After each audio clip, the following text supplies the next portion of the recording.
Come on in, Lisa. Let's get those real quick. And then I do want to play a phony phone call and get... Lisa Glassberg takes shits at work. Lisa, what do you have for us quickly on the rundown of the Howard 100 newsroom? A lot of good stuff. An exclusive coming soon to Howard Stern fans via Vinnie Favale, Vice President of CBS late night programming East Coast. He has agreed to release parts of the video of his infamous Debbie tapes to Howard TV for an upcoming episode. Oh, that's great. Wow. Oh, I love that. Vinny, thank you. Good seeing Vinny over at Letterman on Wednesday. How is Vinny? Keeping the weight off, but I detected maybe he put a few pounds back, which is good. Who wants a disciplined Vinny?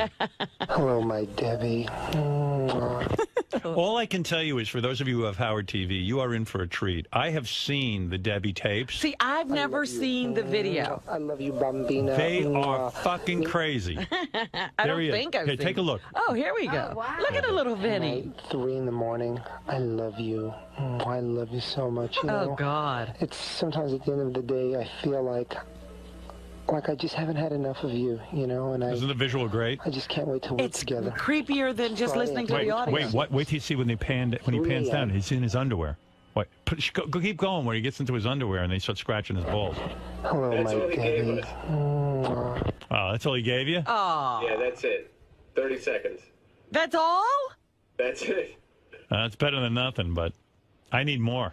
Rob, one of the funniest things is he takes Debbie on a tour of the apartment and a tour of Brooklyn, and that's funny. Isn't he gonna give us that? The tours? He gave us when we did this, Howard. I sat with him, and he gave me the audio, but he told me I could never have the video, so I think he only approved a 30-second clip. Oh. Because he thinks he looks good. You know what? He looks like a guy who would shoot a congresswoman. It looks like the making of a serial killer. Yeah, he looks like a guy who, would go to the Gabby Giffords thing. Oh, there he is. It's Vinny, portrait of a serial killer. Yeah, look at him.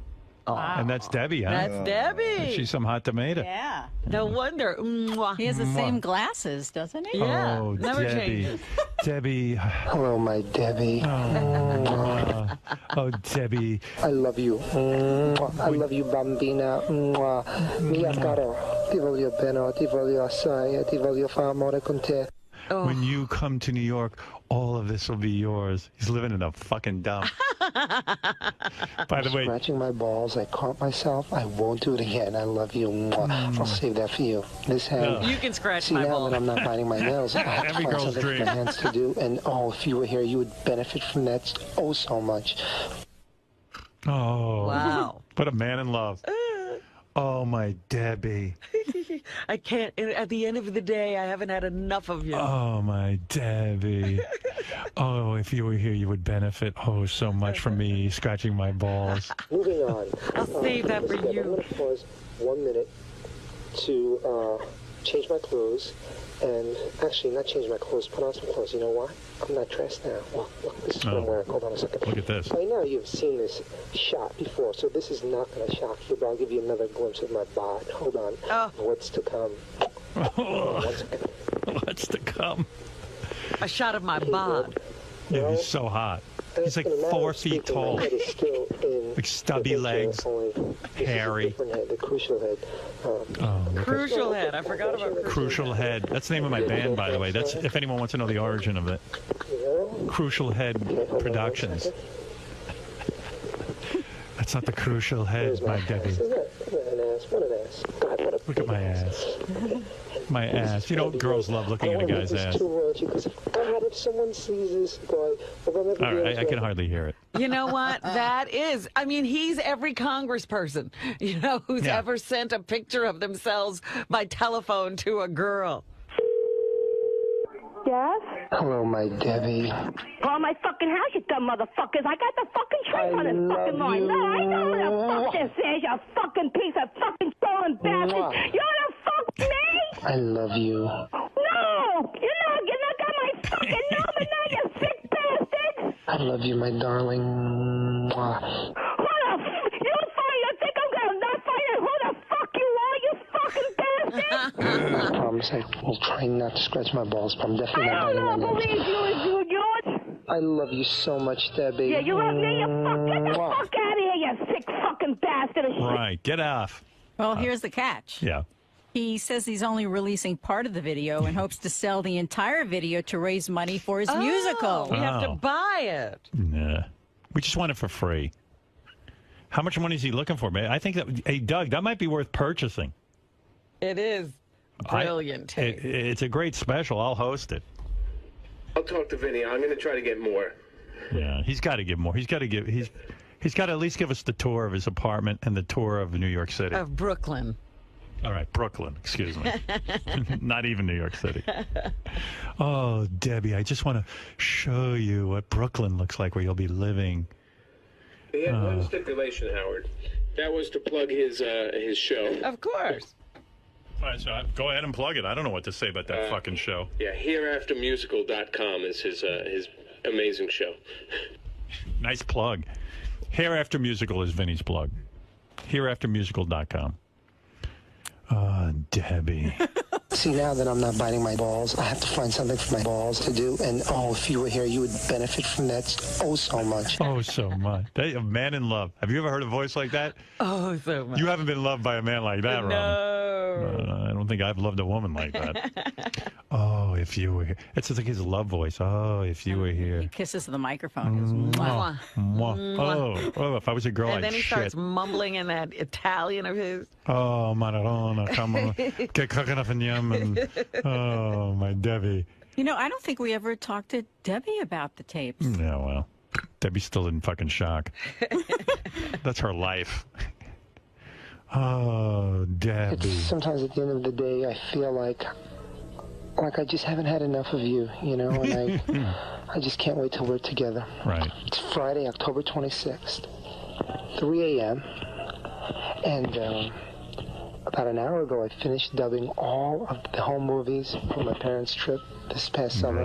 Right. I think it's a pretty unusual way to start a video. What a self-starter. I'm scratching my balls. I caught myself. I won't do it again. I love you. Mwah. I'll save that for you. This hand. Ugh. See, now that I'm not biting my nails, I have to find something for my hands to do. And, oh, if you were here, you would benefit from that so much. Can you imagine that? I promise. Like a spider. I'm trying not to scratch my balls, but I'm definitely not biting my nails. Where was I?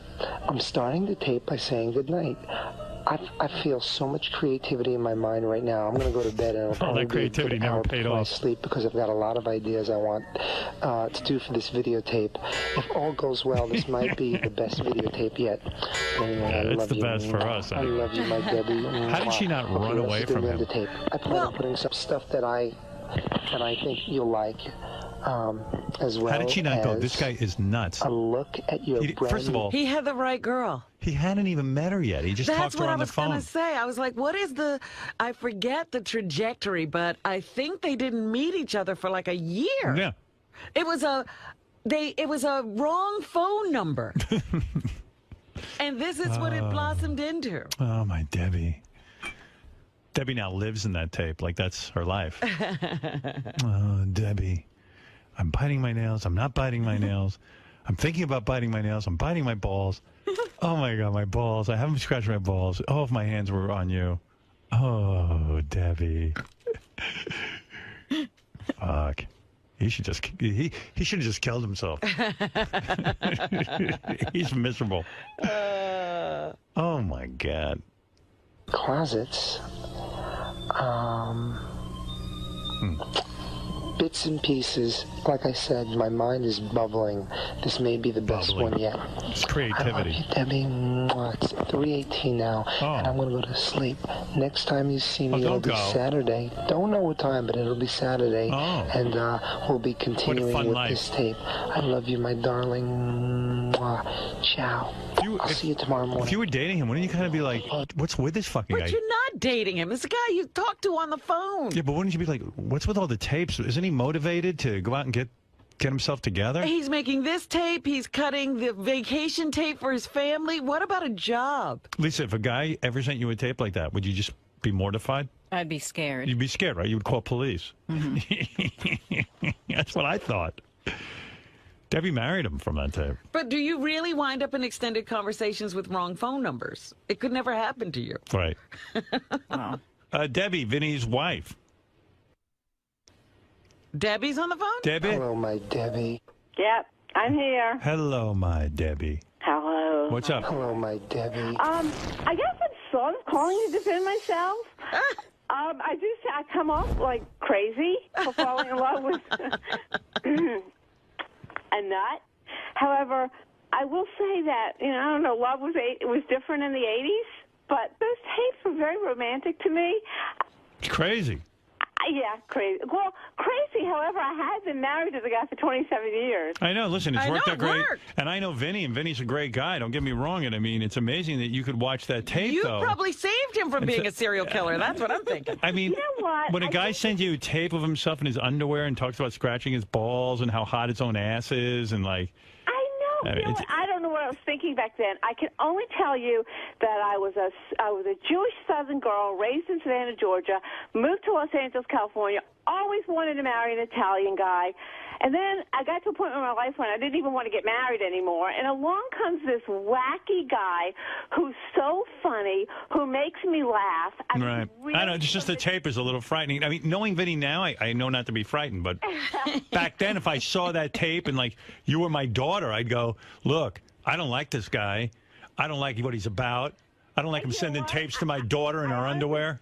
I didn't like the tour of Brooklyn. I hated that, and Yeah. I hated. I mean, There's a million things there that should have said to you, get the fuck away from this guy. I think, quite frankly, you're right, especially for a girl that never even cared about getting married. I was living young life, free, single, fun in Yeah, I get L.A., it. and what the heck did I fall in love with? I don't know. All I can tell you is that this guy on that tape, as wacky as he is, made me laugh from the very first All right, you don't have to conversation. explain to us, Debbie. We know he's a good guy. do. All I right, do, though. no problem. Are you getting worried at all about the amount of money Vinnie has invested in that dumb play of his? I mean, are you starting to feel bad about it? For a while, I was really nervous, I mean, really nervous. But you know what? It's a true endeavor. I mean, it's not a hobby. It's not a game. It's a real thing. Yeah. So, well, that's 80. What is it up to now? I mean, the time I spoke to you was 80 grand. No, well, let me tell you, the production he's putting on in April is I think the budget's $150,000. But he's raised most of the money. I mean, it's very Yeah, by hitting up his friends. No friends. Okay, I don't know. Very few friends. Hey, I got an Howard, email asking me to buy tickets. No friends from the Howard Stern show. That's goddamn right. No friend. No one here is donating. Well, the only one from the Howard Stern show that kicked in anything on his campaign was '𝗵𝗵cie. So, Right. not all his friends helped. Trust me. All right, Debbie. I got to go anyway. Don't worry. We all think you're normal. Oh, thank you. All right, later. Bye. Goodbye. Debbie worried, but we might think she's crazy. You know what? The only thing we can say is that we knew Vinnie before we heard these tapes.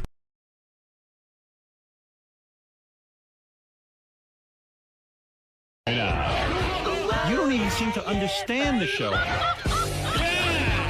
You just ruin everything. You got to be funny in here. I can't wait for you guys to see this on Howard TV. Daily shows, classics, and exclusive behind-the-scenes access. Well, that's going to be on Howard TV. The funniest, sexiest, most star-studded network on TV is Howard TV On Demand.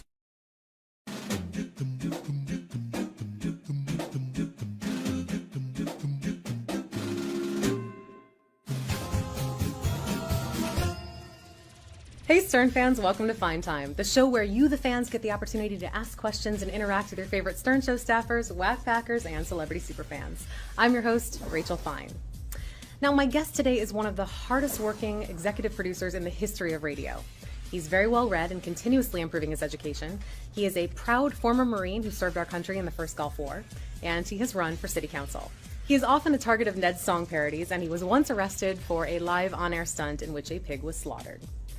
He has a history in Muay Thai, meaning that he trained for a couple months and then did his first fight in which he was TKO'd in 39 seconds.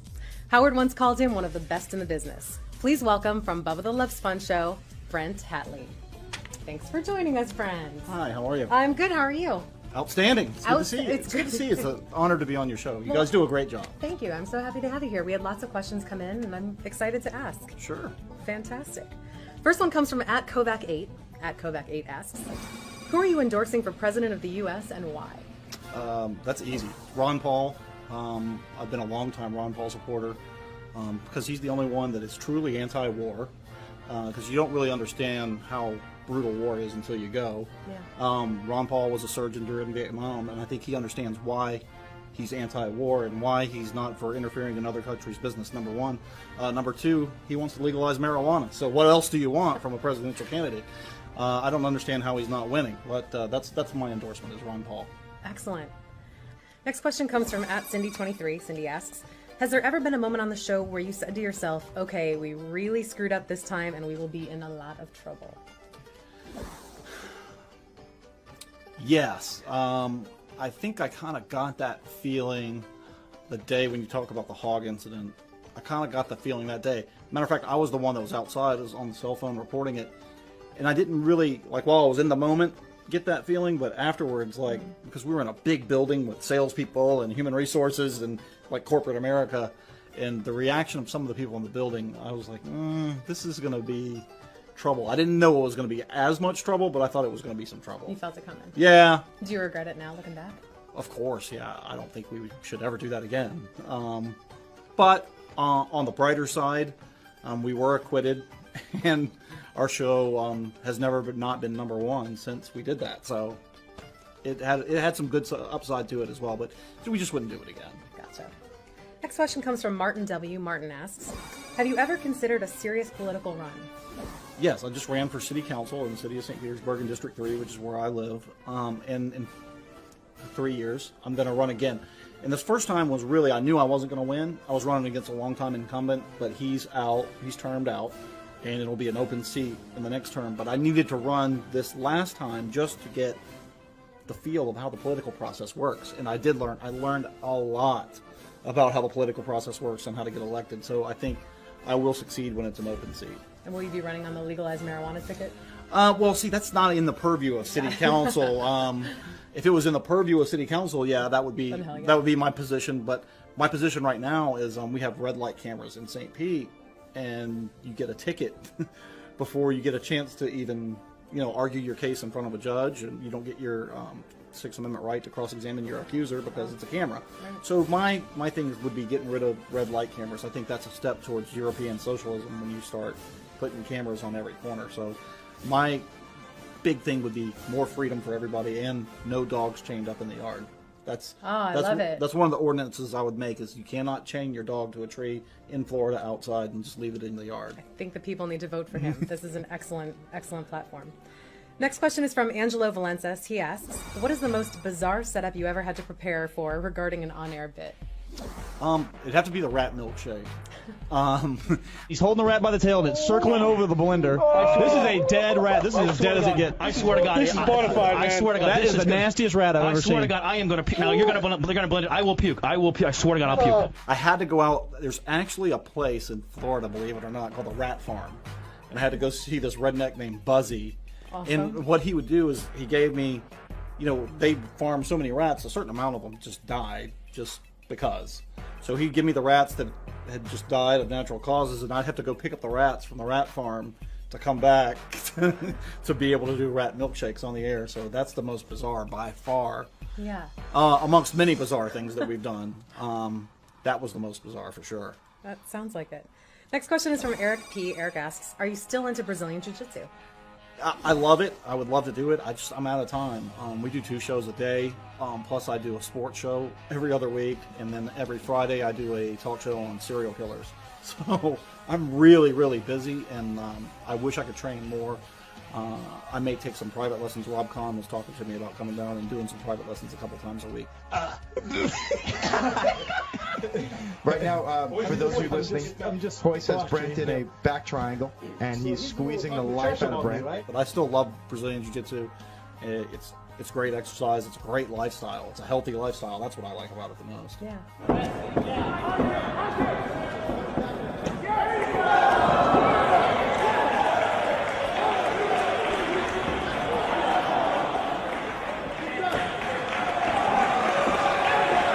Alex from Hamburg asks, would you consider Bubba a close friend, and do you hang out in private?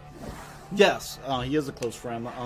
Since he bought his racetrack, I haven't been able to hang out with him much because it's a business, that racetrack. It's a good business because it's a good, for what they pay for their entertainment dollar, they get a lot for it. But Bubba physically has to be there to run the races, so I don't see him as much as I used to. But if the racetrack makes him happy, which it really, really does. You can see that he's much happier now owning a racetrack. I think that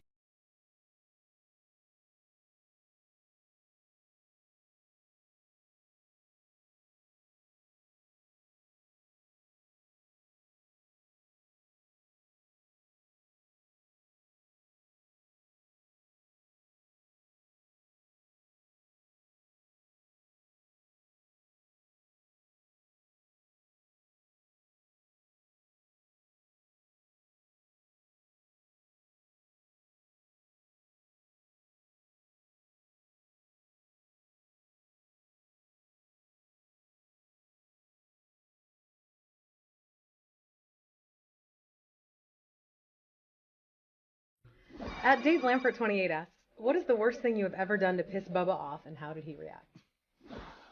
it's going to sound lame, but it was kind of big at the time, is we were in Jacksonville one time to do a broadcast, and this was before the days of GPS. It was in 2002, so we really didn't have GPS. So I had MapQuested from the hotel to the radio studio that we had never been to, but we got all kinds of lost, and we walked into the door to the radio station at 6 a.m., so Bubba freaked out. I mean, he was really, really, that's the maddest I've ever seen him. Because you know that feeling of being lost is bad anyway. And being lost and knowing that you have a show to do and no time to do any prep, he was furious about that. So that was the worst. But now we got GPS, so we don't get lost anymore. Excellent.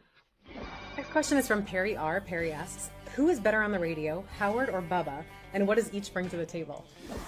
I think, that's not, for me, the way I listen to radio, that's not really fair to compare, because they both do different things. I mean, it's all relative, like asking somebody who's your favorite band. I like different bands for different reasons, and I like them both for different reasons. Howard is, these days, a lot more calm and paced and very deliberate. When I first started listening to Howard in the early 90s, he was all kinds of pissed off. And that's when I really became a fan of Howard, because he would just bring people in the machine gun and just mow them down. Bubba, I like on the air because you never quite know. Like sitting in the chair producing the show for the full 4 hours. Honestly, my stomach is in knots because I just don't know what he's going to do. And that's the thing about Bubba, is you just don't know where he's going to go with something. And they're just different like that. Howard's very deliberate, and he kind of knows where he's going to go with things, and Bubba's like a bull in a china shop.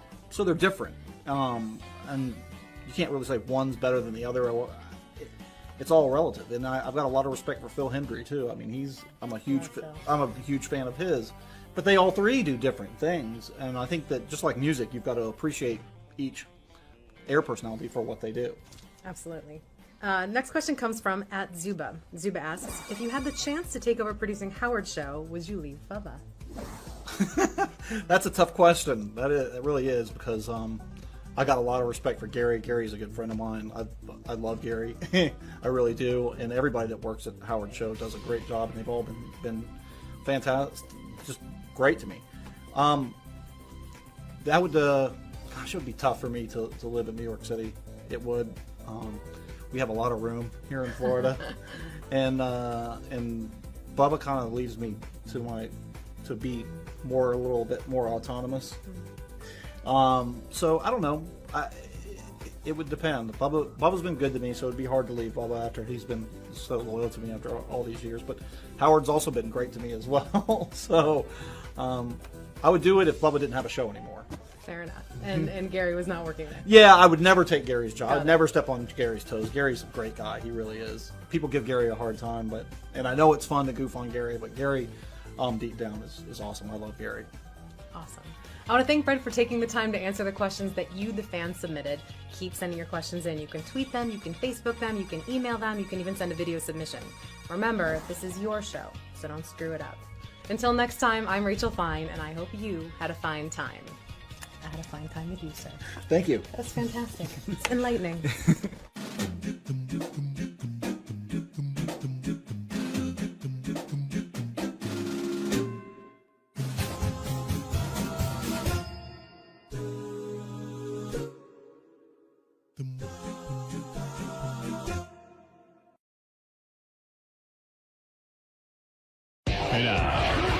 You don't even seem to understand the show. You just ruin everything. You got to be funny in here. I can't wait for you guys to see this on Howard TV. Daily shows, classics, and exclusive behind-the-scenes access. Well, that's going to be on Howard TV. The funniest, sexiest, most star-studded network on TV is Howard TV On Demand.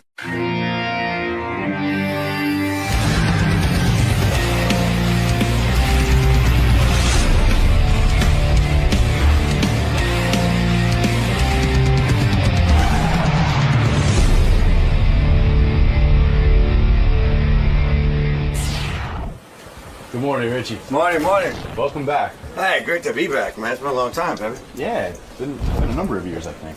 But yeah, man, too long, too long. Morning, guys. You're just gonna go right in there? Hey, man. How are you? How are you? Good to see you. Good to see you, man. How's everything? Good. And then years later, after What's cooking? Looking forward to this, Richie? Looking forward to talking Absolutely, to man. You've had a busy last few years. You got a lot to talk about, I'm sure. Oh, absolutely. Be a lot of fun. All right, man. We'll let you get settled. All good, buddy. Richie Sambora, you know him from Bon Jovi, of course. I always thought that was weird that John's name got to be the band anyway. It could have just as easily been Sambora.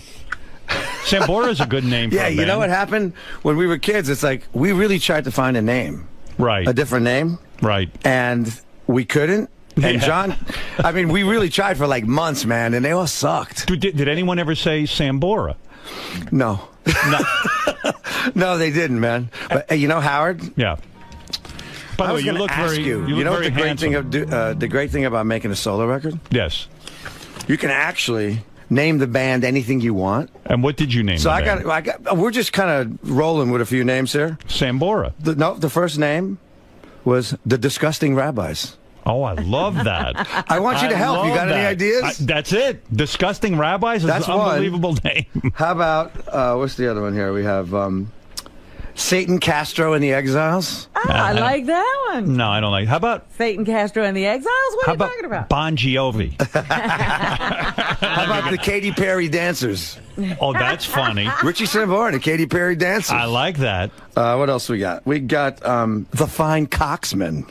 Oh, that's a good one, too. You know what? You're not bad with these names. We got some, let's see. So choose one now so I can know what to call I don't band. know. What do you think? What else you got? How about Dick and the Cocktails? No, I don't like that. No? That's right. How about I Fucked Denise Richards? My man. Steady. Are you done with her? Wait a minute. I got a million questions for you. All right, no problem. That's cool. Go ahead. No problem, but he'd like I don't to hear get onto Howard enough another in my topic. cans. Can you turn them up? And Robin, too, please. Give him a little juice. Scott. Yeah, I need more juice. You know what I'm saying? Doing it back there. They're doing it back because you just stare at Richie like nothing's happening. Are they listening back there, Scott? So, Richie, is it true you still take guitar lessons and vocal lessons? Yes, I do, yeah. That's an amazing dedication because I happen to think you're one of the best guitar players. You really are a tremendous guitar. And I think you're underrated, are you not? You know, I'm not sure. In some places I am, and in some places I'm not, you know. When they Does he make those lists? Yeah, when they make lists of some of the greatest guitar players of all time, they leave you off the list, and yet I've seen you play, and I know the music. Why are you left off of those lists? You know, I think it's a part of, you know, in Bon Jovi, I don't get a chance to actually work out a lot. Right. So in essence, you know, when you make a solo record like this, right, man, I got to tell you something. I want you to listen to the record because I think you're really going to like it. I get to wind out a lot more. You know what I felt in rock music? There's not a lot of jamming going on. Right. Right. You know what I mean? So I got a bunch of great musicians with me. Yeah, and I don't have my electric here today, but right. On the record, you'll find a lot of great songs, and me, I get to be a vocalist again, which is always cool. You started out as a vocalist. Yeah. Every band you were ever in, you were a vocalist. I was a lead singer, yeah. And then when you hooked up with Bon Jovi, which I don't even remember how the hell you met John and all that, but we'll go into that. But when you hooked up with him, suddenly you're not the lead singer. And is that a blow to you? Is that a blow to your ego, or do you because you can get lost back there, right? Nah, not at all. You know, the thing with me is I was always a working musician, you know, right. And I never took it for granted. And I was trying to get a leg up in this business any way I could. Right. So, you know, I mean, what convinced you, if I'm just going to be like a primary songwriter and the guitar player in a great band, hey, man, if I'm going to make it that way, that's going to be a good deal. And obviously it paid off in spades. But what convinced you? How old were you when you made the decision, okay, I'll let this guy be the lead singer? Oh, yeah. When I first got in the band, I was 23. 23? Yeah, 23. Up until then, you had been in other bands, and you were the guy, you were the front man. Yeah. So why did you make the decision all of a sudden to hook up with John and let him be the front man? Well, you know, like I said, I was just joining bands upon bands upon bands. Actually, when I met John, I had already had 2 record deals. Right. I was on Led Zeppelin's label Swan Song. Right. In a failed record deal there. And then I was on Capricorn Records with a guy by the name of Duke Williams and the Extremes.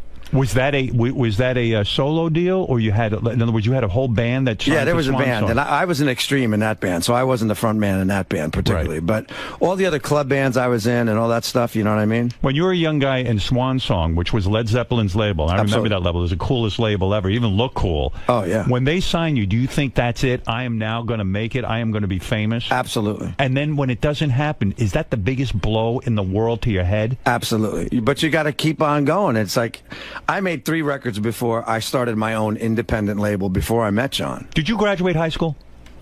Yes, I did. You did? Did you go to college? I was in college, yeah. I went through 2 years of college. Where'd you go to college? Keene College. And when you were in Keene College, you knew you wanted to be a musician? Oh, I knew I wanted to be a musician all along. Did your parents tell you, don't do this? This is a mistake? You know, they were very supportive. And you were a guy who sat in his room and practiced guitar every day? Yeah, you know, I'm a self-taught guy. So the only way you can teach yourself a guitar is actually to bump into your own mistakes. How do you teach yourself the guitar? I mean, do you listen to records and play along with them? Exactly. And you emulate your heroes. Do you think that you're a genius in that you taught yourself how to play guitar? I mean, to me, that would seem impossible to get to the level you're at, to do that yourself. You know, I always had an ear for music, and I kind of learned backwards because I kind of could play by ear. Yeah. And then I kind of went to theory classes and stuff like that and actually learned the musical end of it. Were you popular in high school? I would imagine you were. Yeah, I was. I was an a athlete? jock, and I was in bands, and I was kidding. Going to different towns. What were you, a football player? No, I was a basketball player, baseball player. I played a little football, but I was getting my hand caught between helmets and ribs broken, and hell with that shit. And when a guy's as good looking as you, you're popular, and you play guitar, are you getting laid at 12? Or I got to tell you, man, it was pretty good, man. It was. Women right? like musicians, let's face it. Were you getting laid at a very young age? Not really. 16, 17? 17, yeah. 17 That's years pretty old. young, I guess. Yeah, that's pretty good. I bet you nailed a teacher or two, didn't you? Did you ever nail a teacher? No, I didn't. You didn't? Didn't have a teacher. What's wrong with you? I had friends that had some teachers. Right. Really? And so you go to high school, and by high school, you're hooking up in bands, and you were signed to Swan Song by the time you were what age? I was like 19 and a half. Unbelievable. Yeah, I was playing, you know what? I was playing in New York, 4 or 5 times a week. I was doing Great Gildersleeves, CBGBs, privates, places like that were really happening in the city, you know? In a way, you were blessed. I mean, most guys struggle a little more than even what you're talking about. I mean, the fact that you got signed so young to a label. Yeah, but you know what? The record never came out, man. Zeppelin blew up. And that whole label, just took a shit, basically. And the record that you produced with Swan Song never came out? Never came out, yeah. That had to break your heart. Yeah, totally. I mean, I thought, here we go. We're going to the big time. Here it is, Do you have that record somewhere? Do you have it? It's somewhere, yeah. Actually, after I made it with Bon Jovi, my lead singer, was going through a bit of a hard time. He said, can I release it? And he needed the bread, so I just relinquished everything to him, and he just took the money. Oh, that was nice. Ah, what the hell, And you felt, hey, now that I'm in Bon Jovi, it's okay to release that? Weren't you nervous that people would compare that record to Bon Jovi? I was a kid, man. You didn't care? I didn't care at all. So if you were having a lot of successes before Bon Jovi, what made you join up with John? Did you think that he was an extraordinary singer and he could do a better job singing than you could? Well, no. You know what? I went to see him play a club called the Fountain Casino. Remember that place? No. Right. It was right up the street from the Club 𝗛𝗍 where you used to play. Right. Where I used to come see you play. Right. No. Yeah, you used to play with me. Yeah. You right. called me up a bunch of times. But, and I went and I saw him. And my bass player, Alec John Such, was actually playing with me at the time, and he was moonlighting with Johnny. Right. Because I got asked to join KISS, and I flew out to L.A. You did? Yeah. Wait a second. When did that happen? 83. 83. This is before Bon Jovi. Yeah. those guys had heard your solo stuff. I guess somebody, hipped them to me, and they were interested in having me come out, so I went to California for the first time. Yeah. And I ended up staying out there for 2 weeks and having a blast. Wait a second. So how old are you at that point? At that point, I'm about 22. 22 years old. Kiss calls you. Was Kiss already successful? Oh, big time. Big time. And so they needed... I was going to replace Ace when they were looking for a guy. And so did you get into the makeup and... No. No. You know what? Honestly, I respect Kiss a lot, but my music was more into a more blues-orientated kind of thing, more organic. I was into, like, Zeppelin and Hendrix and, guys that played guitar and actually emoted through the instrument. So when they called you and said, join the band, were you open to it, or did you already... Like I said, I was searching to get a leg up, and I was in, like, 5 bands at the same time. But how could you turn down Kiss? Here's a band that's making a ton of money. You hadn't really broken through. I imagine you didn't have a lot of money at that point. Oh, definitely not. When you turned down Kiss? Well, basically, I walked into the audition, and they were looking for a guy to, like, worship them. Yeah. And I didn't. That's Gene. I just wasn't that guy, you know what I mean? Right. So I'm like, come on, let's jam, let's do something. And they want to do, like, you better know Black Diamond. I go, I don't know. You know what I mean? I was like, can we just play so you guys can get a sense of what I'm doing? Because I'm sure I can play your music. Right. And so did you... They got upset.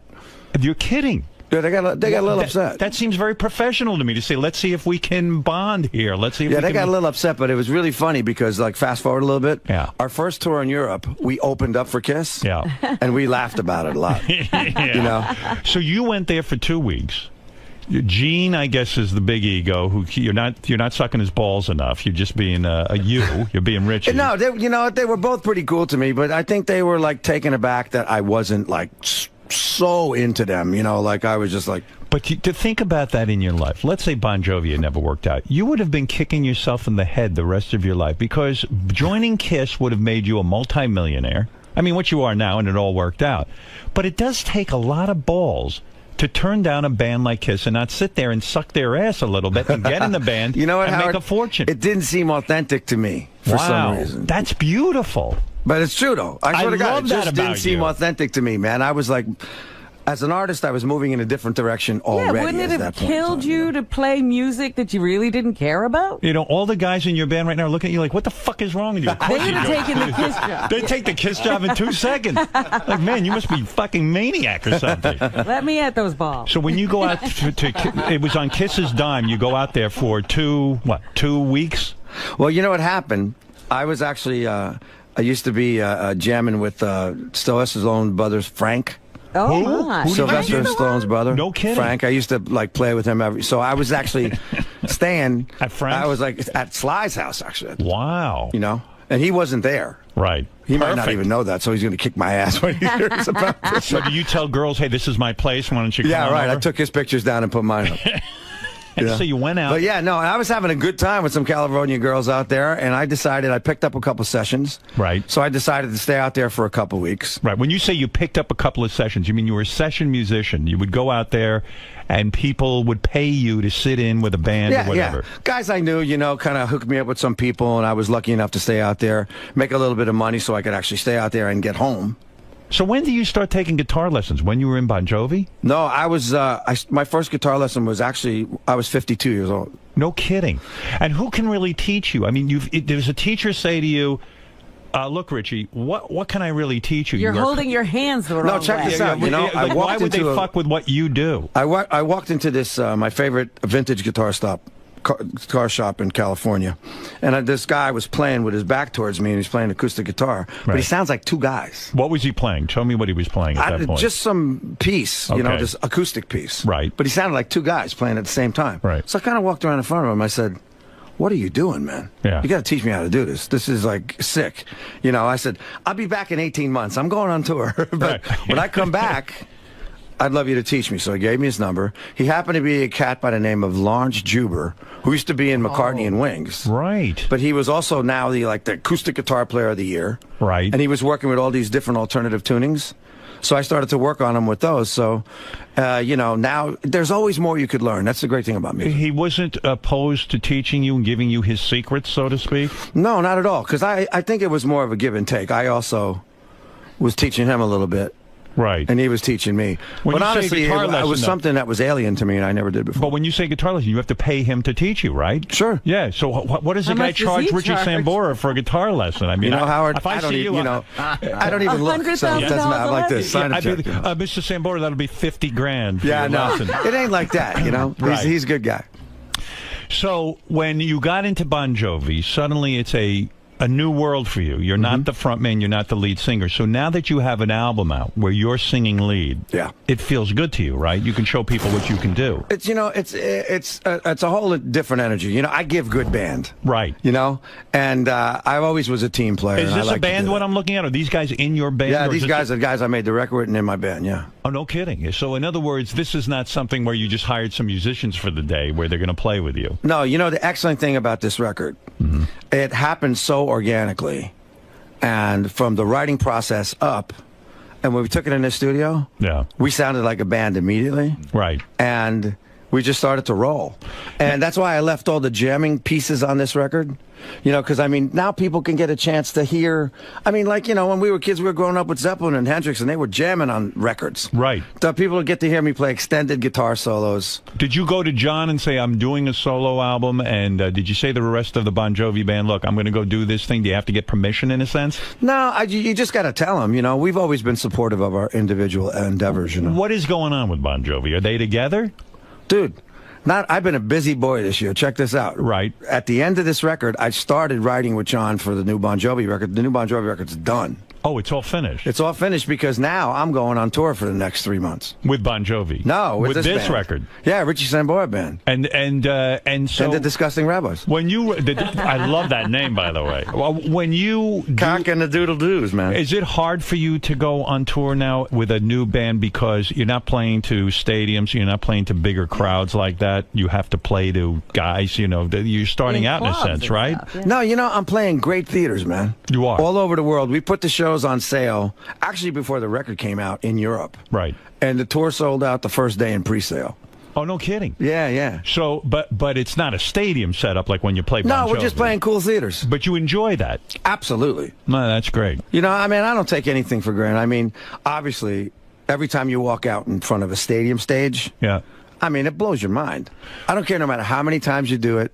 If you take it for granted, you'd be an asshole. Let's face it. Do you think you are blessed? I mean, like live a charmed life. I mean, starting from high school, being an athlete, being able to play guitar, teaching yourself how to play guitar at a young age, getting into a super mega hit band like Bon Jovi. Absolutely, it's a blessed life, and then right? all the women. And then, oh yeah, I mean, my God. Oh, you know, I mean, it's funny. You go, you know, I'm a kid from Woodbridge, New Jersey. Right. And yesterday I went to see the Giants. I took the guys to see the Giants, and we walk in Giant Stadium, and I'm looking around. I'm going, man, I sold this mofo out like 4 times. Right. It still blows your mind. It's right? heavy, you know. It's heavy, you know. It's like guys like us, like me and you. You know, we actually did it. Right. It's pretty amazing when you've accomplished that. You sometimes you pinch yourself because you know how many musicians who are great, like that guy from Wings who's teaching you, who haven't been able to break through and make it in the business. There's that it factor. And isn't it almost defeating to put out an album now because of the way the music business is? It's almost impossible to sell records because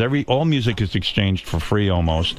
You're not going to make a lot of money with this record. Oh, absolutely not. It's not. I didn't do this for the money, you know. I mean, as an artist, you gotta keep fresh. You gotta do these things. Basically, it's like you excavate inside and bring out all this stuff. And this record is about a lot of my life experience. And how do you decide which song's going to go on a Bon Jovi album, which is going to be a solo? Oh, you know what? There's not even any choice. When I write a record for myself, I'm the mouthpiece. I'll write a different lyric than John's ever going to sing. Is it nice to be able to write a song on your own without John's interference? I mean, I'm sure... Is that what you call it? What is the process when you and John write a song? It's very, very simple. We sit down with an acoustic guitar and a piano and our 2 voices. We have a conversation about how we're feeling. You know, there's a big commonality between John and I. We grew up in the same... Do you like each other? Oh, yeah, absolutely. Be honest. I'm being honest. I feel you don't. I feel like when I'm going to be honest with you, Richie. No, I've known you guys Howard? for a while. We really do. It's an anomaly, really. It is. We get along. We've always got along. You know, there was a little wonky period in the beginning of the 90s because we were, you know, everybody experiences fame and fortune at different speeds. Yes. And, you know, you add a little bit of lifestyle in there. Right. Which I was working pretty good, you know. Right. It gets confused, and then, you know, we had to kind of put Humpty Dumpty back together. What do you specifically mean? What happened? Was it because you got into trouble with drinking and stuff? And some of your new album deals with what some of your problems were, right? Like, you don't make a secret about it. Oh, no. You know, I think, you know, I set out to make an authentic record. Right. You know, because I believe there's this stigma, obviously, that, you know, people go, rock star, Bon Jovi. They're going to think Richie's, you know, that kind of person. Right. And that's show business, man. Yeah. You know, this record was an artistic record where I decided, you know, it's like when you did your movie. Yes. You know, you put all your stuff out there. Right. To people, man, and it felt good to you, right? Yes. And you know what? Now, with my record, that's exactly what I'm doing. I mean, you wouldn't be the first rock star to have a problem with booze. I mean, everybody seems to go through some sort of drug-related thing, except for John, right? You know, yeah. You know what? It's funny because I started out playing clubs when I was like 16 and a half. Right. And back then, it wasn't frowned upon. What, to drink? No, it was encouraged. Yeah, it was like an accoutrement to my business. Right. You know what I mean? So then all of a sudden, but I'll tell you what, it took me about 35 years for my demons to catch up with me. Yeah, so I'm a pretty resilient little bastard. I never saw you as a guy who drank a lot and stuff, so you probably drank in private, right? You know what? After a while, what happened was, yeah, I was definitely a kind of a guy that always drank in my house. Never drank. I didn't even drink in restaurants anymore. Wow. Or I didn't drink around the band or anywhere near a performance. That's when you know you have a problem, when you drink it by yourself, right? When it's not a social thing. I guess so. What were you drinking? Wine? Yeah, I was drinking wine, and you know what? It was predominantly a stress reliever. Right, absolutely. I mean, I was using it for a specific, different reason. So when did you realize you had a problem? You had to go into rehab. When did you realize that? It was about 5 years ago. You said, hey, I'm doing this too much, and I'm doing it every night. Yeah, when I started getting clean, it was about 5 years ago. But I was doing it every night for about 30 years. So Did you have interventions? Did anybody, you know, did the group get together and say, look, Richie? Yeah, a lot of people kind of said, hey, man, you know. But also what happened, I had broken my arm. Right. And I was doing painkillers because, check this out. So I break my arm in my house. I get drinking. Divorced, right? You got from Heather. I got divorced from Heather. Right. Right. So I come home from one leg of the tour. I get into this new house. I've never been there before. My sister-in-law thinks she's doing me a solid. She puts this shitty Bed Bath & Beyond mat in the bathroom. Right. I wake up to take a piss one morning, and I just went, biffed. And my shoulder went right into the jacuzzi, and I broke my arm in 3 places. Oh, my God. 2 weeks later, I have to play like 24 stadiums. With a broken arm? With a broken arm. Wow. So I hired all these sports stocks, therapists, this, that, and the other thing. I said, there was $145 million on the table for this tour. Right. I said I wasn't going to leave it out there. Whatever I had to do, I was going to do it. So the painkillers got in there, too. Now, are you wearing a cast while you're... You can. It's a shoulder. Oh, it's a shoulder, right. You can't really do anything wear to that. So these guys teach you how to sort of hold the guitar so you don't completely Well, you know screw what? up. I started going crazy. I started making these little guitars. Right. Because I didn't have this kind of lateral motion. Yeah. But, so one of my ukulele. heroes was Albert Collins, a blues guy. Right. And he would hang his guitar off of this shoulder, and I found that I could play like this. Oh, wow. So, you know what? I was 95%. Nobody ever knew it, really. And so and to get through the pain, you start taking what, like OxyContin? Yeah, I took a lot of shit just to get through that tour, and it lasted about 6 months. And I was drinking because of the pain and getting through it profusely. And when you mix the drinking with the OxyContin, that's a fucking powerful cocktail. Very powerful Nothing cocktail. better than that. Oh, and you know what? If you ask me if I remember those months, I would say absolutely not. Wow. But you know what? I was a hero, got through the tour, and just like, you know, all the other substances in my life, I figured this one would just fall off. Right. No such luck. Yeah, no. I was very, very naive to it, you know. Were you like, hey, this OxyContin is more addictive than anything ever? Anything. Like, in other words, you said, hey, now I'm done with the pain. I'll stop the OxyContin. And then when you go to stop, it actually hurts. Shaking like a leaf, man. Wow. And I'm an asshole. I think I got like Parkinson's. It's never the stuff, right? Couldn't be withdrawal. You know what I mean? Right. So I'm all freaking out. I don't know what's going on. So now do you have to go score OxyContin? Like, because now you can no longer get it? Doctor shopping? No. You know, all right. You know what I did? I just detoxed. I went in, I checked in, and I just detoxed for like 7 days, and I went right back on the road. Is it almost impossible to do it on your own? Because OxyContin, they say, is like hillbilly heroin. It's the most powerful. Well, you know, I think you could do it, but you got to do it under the supervision because guys like our age can have a stroke. Right. If you just cut it off. Was Limbaugh in the detox with you? He was right next door climbing the walls, yeah. I heard a rumor that Lindsay Lohan was in rehab with you at one point. Did you bang her in rehab? Or no interest? No. She was hot, man. Oh, yeah? She was hot. She was hot. Yeah, I talked to her for, I hung with her a little bit. but you didn't put the moves on her? No, she's too young. Too young for you? Yeah. What is your cutoff on age? I try to, 10 years older than my daughter. Oh, good, yeah. That's always got to be. Isn't that a good rule? That's a good rule. I think it's a good rule. I have to throw some back. And speaking of your daughter, she's got some huge career going in modeling, right? You know what? Actually, she just acted in her first movie. Right. This is 40 with 𝗪𝗻𝗪 and Megan Fox. And how did that go? And she killed it. You saw the movie? I haven't seen it yet, but I talked to those guys. She killed it. So she has a career. And it was improv. I was like, and she's 14 and a half. She's only 14? 14 and a half. Oh, I thought she looks like she's 20. Wait till I show you a picture. Wow. She's doing really, really great. I think she's about to sign with... Does she look like Heather, her mom? Yeah, she definitely does. Yeah, that's a good look. Yeah. That's a very good look. I'm in trouble, man. She has my gregarious personality. Yeah. And Heather's good looks. So. boy. That's a bad combination. That's right. How are you going to keep that kid in line? I guess you can't. You know what? All you can do is equip them with the tools to take care of themselves. Because when the minute they're out of your sight, they're acting up. And so now you're clean and sober. Took you a couple of trips to rehab, right? Because when you get out, all of a sudden that OxyContin starts calling to you again and the drinking, right? No, you know what? That never even came back into play. I forgot about it very quickly. Just drinking. Yeah, it was a drinking thing. Did you think that you could take a couple of drinks and then deal with it? Of course, you're going to try it. You always try that, and it don't work. It doesn't work. No, it increases. It never decreases. You know what? It just doesn't work, man. Just doesn't work. So I got to be honest with you. I'm like healthier than I've been in my life. You look really good. You do. Thank you, brother. You don't deserve to look this good with all the shit you've been doing. Hey, we don't look He our age, said bro. he took his first guitar lesson at 52. I was like, well, how old are you? Yeah, right.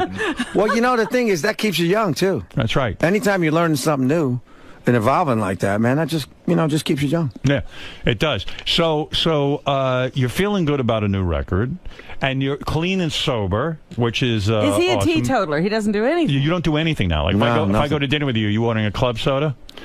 I'm doing like Perrier and lime, non-alcoholic beer. Oh, come on. That's awful. You'll have a few. We'll go out to dinner. I was listening to your show the other day about the Jewish men and they got to start drinking. Yeah. No. We'll go out to dinner. You could have a few glasses of wine. It'll be fine. Imagine that. I would not want to be with you if you started drinking again. Everyone would blame me. No, you know what? And I was kind of a happy drunk anyway. Right. I just started to, my life choices at that point were starting to get kind of blurred. So you think you're capable of never having another drink? Oh, absolutely. That's it. Yeah. It's done. Howard, I drank enough for about 100 guys. And did John ever come to you and say, listen, you got to stop drinking? Yeah. He laid that on you? Yeah, I mean, you know what? I had a lot of support. Did you tell him to fuck off? No. You didn't? No. No, I knew. Listen, I kind of knew I needed to dry out. Wow. And I didn't know if it was going to be forever, but right. I knew I needed to just kind of just get my life together. You. So you're busy now. Are you worth $65 million personally? That's the figure I read on the internet, that you have $65 million. Take a, give or take a few shekels. That's nice, isn't it? That's really good. But wait a minute. In the divorce, you don't lose a lot of money? Hey, did Heather take you for a lot of money when you got divorced, or did you have a prenup? Prenuptial. Prenuptial. So you're safe. Thank God. Well, listen, Heather's got a lot of money. She's got her own bread, man. She's got money. I was always drawn to, a lot of high-profile women, I think, because I think I really connect with people that are in the business and they understand what I do and I understand what they do. Right. And, that was one of those things. So are you making a statement now that you mostly bang people in the business, like high-profile broads, right? Not anymore. Is that true? Is that like now you're No. Hey, look, I'm single now, man. It's all good. So are you dating anybody right now? Are you out dating? I'm kind of dabbling around. Nobody that's sticking. It's been such a busy year for me. Right. But I've never done 2 albums in one. But you're not that busy. You can't get laid. I mean, come on. Oh, you got to sneak that in there, bro. Yeah. And Denise, he's not sticking with one. When Denise Richards came in here and she talks about you, she says you are a great lover. I mean, she was very highly complimentary. Like you really gave it to her. And that is a sexy woman. She ain't so bad herself, yeah. That's what I'm saying. She is a sexy fucking woman. Yes, she is. She always has been. My God. It's very insatiable. And she's a good girl. She's a good woman. She admits it. She says, I have to fuck like crazy. She loves it. She loves to fuck. I mean, guys, what are we talking about here? Hey, nothing wrong with that, man. Is she the sexiest woman you've ever been with? Got to be up there. Wow. It's got to be up there. So you guys got back together again, and now you recently broke up again. Yeah. What happened? Well, you know, I think that we were basically going in different directions, unfortunately. Like I said, this has been the busiest time of my life, between doing my record, writing and recording and all that stuff for the Bon Jovi record, and being a single dad. You know, how does that work for you, being a single dad? I love it so much. You do, but doesn't the kid? Don't the kids usually kind of go off with the mother more? It's like it's hard for you to. No, you know, her and I have a very, very great relationship. I don't know what happened to you when you got divorced from your kids, but when I got divorced, my relationship with my little girl got better. Right. You know, because I mean, the time that she was spending with me, she was spending with me. Right.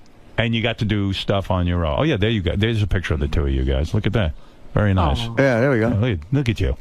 And so you say things got better, and are you still friends with Heather? Like, can you go over there? I read that you actually go over there and have Thanksgiving and all these holidays. Absolutely. With you can. Oh, yeah, no, we just, you know, at first it was, you know, anytime you get divorced at first, always there's that, you know, kind of period where you're like, you don't like each other. Right. You know, because you're fighting about finances and this and that and the other thing, blah, blah, blah, blah, blah, blah. Who's going to pay for this and who's going to little hangover on that thing goes on, you know. Right. But, no, Heather and I, you know, knock on wood, are really great friends now. Ava and Heather and I went to a wedding together about 3 weeks ago. That's fantastic. You know, we text each other. Heather's working again. What she's is she doing really doing? well. Actually, she texted me yesterday, and she's doing a thing on Scary Movie 5.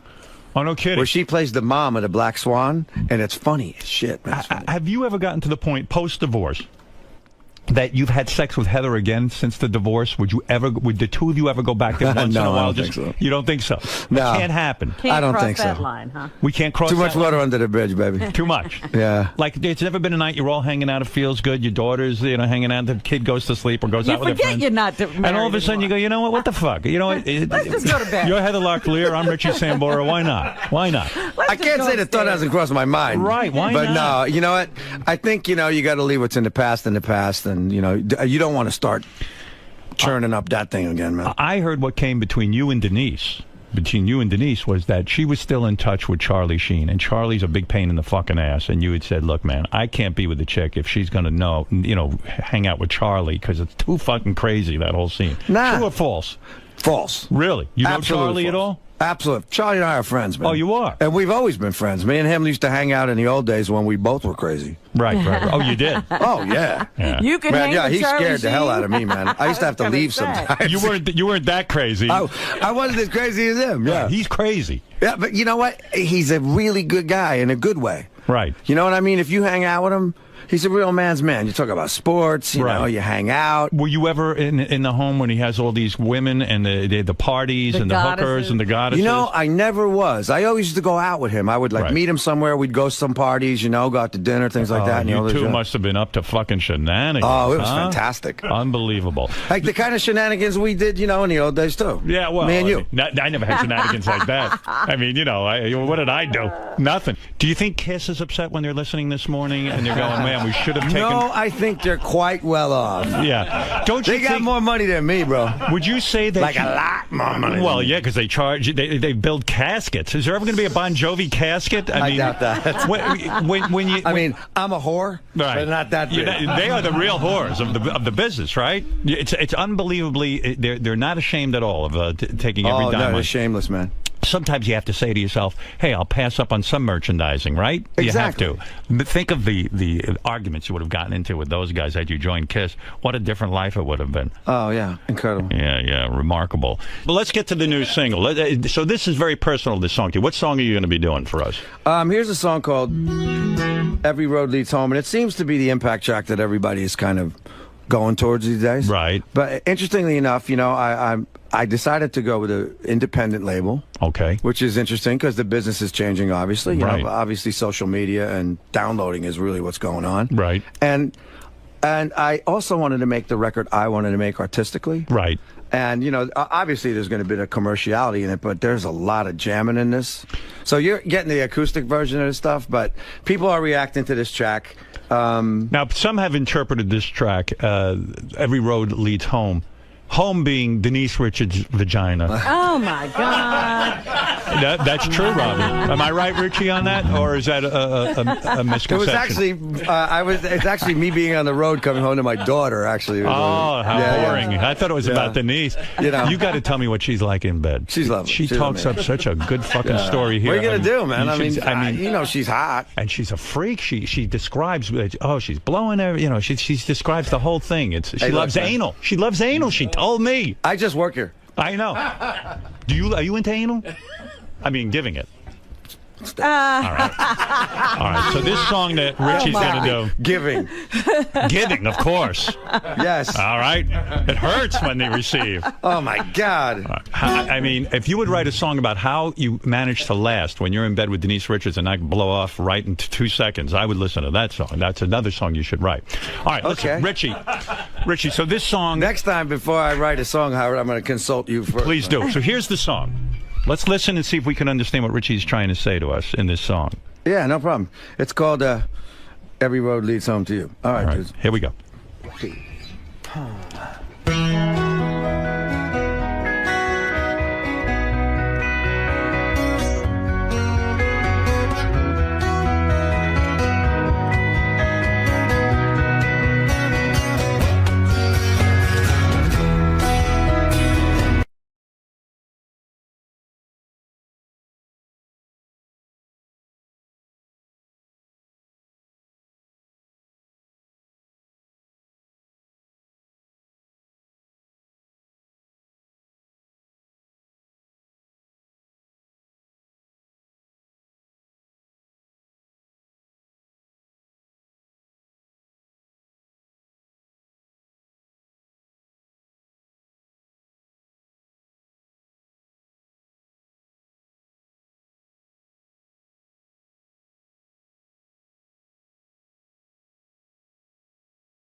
pedal as I'm counting the lines. Every road leads home to you.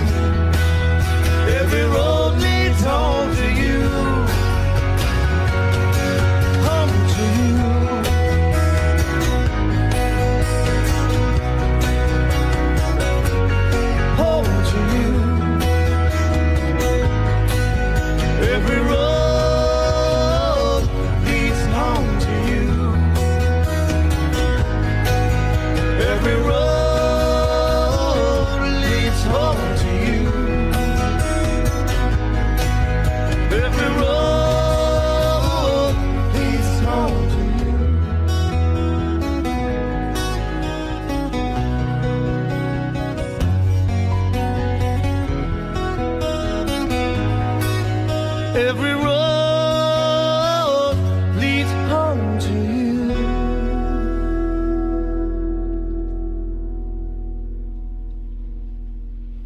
I love that. Beautiful Thought song. that was beautiful. Beautiful. I know. Right? Pretty good song, eh? Real good song. I liked it. I'm telling you, man. Thank you, Robin. I loved it. I loved it. Did you play that for your daughter? Oh, yeah. And did you say, honey, this is about you, or you just don't say Absolutely. anything? She loved it. She loved it. That's a beautiful thing for a father to write to his daughter, especially a divorced father, because Heather can't write a song for her. And you say, look, Daddy's better than Mommy, Guess right? what? Well, you know, hey, there's that, you know, there's the thing between a father and a daughter, man. Right, it's very special. That's just a little deeper, right? Yeah, that's great, I tell you. But you know what? The thing about the song... I mean, what does Heather do? Heather goes out and buys her a sweater. You write a song for her. You know what I'm saying? I love that song. I love the it. thing about this song, you know, it's like this whole album is interesting, you know, because I write stuff about me and what's happening in my life, Right. and I realize that it's everybody's stuff. That's It's actually right. universal. I mean, I think I've always been good about that, and I've always been good like that. I mean, even living on a prayer. Like Right. I said, you know, it kind of It's was about about us people's- struggling, Right. doing our thing, getting out of New Jersey and trying to make ends meet, but it became everybody's song, and I think that a lot of this record, I think people are going to relate to a lot because it's an authentic human record, and it's got a lot of fire to it. And if you listen to the lyrics, I think they're good stories. Is there anybody you like out there now? Any young kids coming up, or are you just totally disillusioned with? Man, you know, no. Being from an independent label, man, I listen to a lot of new stuff that's really obscure, like in Silver Sun Pickups and Fits in the Tantrums, and you My like- Morning Jacket is really good. I was listening to. You still walk around, you put on headphones and listen to music and try to sort of see what everyone's up to. Oh, you know, I am a avid record buyer. I buy at least 3 records a week. Who's your favorite guitar player? Who is your hero, guitar-wise? I had a bunch, man. I had, you know, Jimmy Page, Jimi Hendrix. Right. All the classics. Jeff Beck, Eric Clapton, who played on my first solo album. That's right. You know? Yeah, that's And pretty amazing, Jimmy has come up, and I became like friends with my heroes, man. I hang out with Jimmy Page now. It's like serious. Do you? Where do you hang out at his castle? In London, man. He's got an apartment in London. And you hang out. What's that like? Are you tongue-tied around this guy? Like, I mean, You know, he makes it so you're not. He's such a gent. Do you go over there and play guitars, or do you Sometimes, yeah. Yeah, I was going to say, what do you talk about? He came up and jammed with me a couple times, and I'm actually going to come ask him if he wants to come to London and play. Does he have 3D TV? He must, right? I mean, you know, we do when we hang out. Yeah, what It's do you interesting. do? Because we go to concerts, right, and go out to dinner, just the two of us. And do people freak out when you guys show It's up kind together? of cool, man. Chicks are flying around. I'll tell you that. Is he still getting laid? I mean, is he doing his thing? Definitely. Definitely. Yeah, man. He's a Lord. stud. He looks great. He's feeling great. Jimmy Page, man, look at you hanging out isn't with that this heavy? guy. I never think, who the hell does Jimmy Page hang out with? I never knew it was Is that you. with Richie? Yeah, man. I'm not good at hanging out with people. You were good at hanging out with me when we were when I was living but in we New never York. hung We had out. a good time. Like we take me over to Jimmy Page's apartment. Let's see what goes down. I'll fuck with that Yeah, guy. listen to music, play a little guitar. You know what I mean? Just you know, that's it's Well, what are you going to do while they're listening to music and play guitar? I'm getting one of those drums. What was that called again? Cajon. A cajon. I'm going to get a cajon. Okay. I love that. It sounded great, by the way. You guys sound great together. Look, I could talk to you all day, but I'll let you out of here. Richie Sambora's new album, Aftermath of the Lowdown. I don't know what that means. It doesn't matter, really. You want me to tell you? What does it mean? Okay. When you give somebody the lowdown, that's like giving somebody the truth. Yeah. And that's kind of like what I did on this record about my life and what was going on. There's always an aftermath. It may be good. It may be bad. So good to have you guys here today. Brother. Thank you for playing. And Richie, great seeing you. I've known you so many years, and I'm very happy Too for many you. years. Yeah. It won't be so long again, Howard. All right, good. Don't be a stranger. That's right. It's been a long time. Next time I see you, be at Jimmy Page's place. We're all going over there for the big party. Man. Hey, why don't you guys put me on America Got Talent? I'd love to play. Would you? Yeah. The fucking show's over, but next too season. bad, man. I know they had Green Yeah, Day. They had a bunch of cool people on there. Yeah. Where were you? Who knew? I don't know. Where was I? Do you ever go over to John's house for those Obama get-togethers, or those fundraisers? I haven't been yet. No. With Al Gore. I haven't been over there. You haven't gotten political yet? Well, you know, I campaigned for Clinton. Yeah. And I campaigned for Al. Right. And, you know, John's got the Obama thing kind of locked up. When he wants me to play, I'll probably go. Right. You'll be there. Absolutely. All right. Listen, boys, thank you for doing this today. Very special morning because of your music. Yeah. Thank you. I could have done another hour with you guys. That sounded good. Sounded really good. Really good. Thank you. So great to see you, man. You look great. Dude. You sounded great. Oh, bro. That's a really good song. Hey, can I turn you on to a record? Yeah. If you want to come see me play, I'm playing October 23rd All right, at wanna try and come Best Buy. Oh, okay, Please great. be my guest. Yeah, I'd love to. Bring your old lady, bring your kid. All right, bring great. your I'd love to do that. All right? Yeah. I'm going to get you a really happy record, for though. All right, please. Thanks for having me. All right. It's a pleasure, brother. Richie, Can I talk to you for a second? Yeah, man. I heard you say in the studio just now during the break, you guys have known each other for 30 years. Yeah. So you go that far back with Howard and I go that far back. He was doing drive time, 5 o'clock drive time radio, man, and this was 1986 is the first time I was on the show. Wow. So it's like, 27 years something. What's been the constant about what you've appreciated about Howard for so many decades? You know what? Obviously, he's always exciting.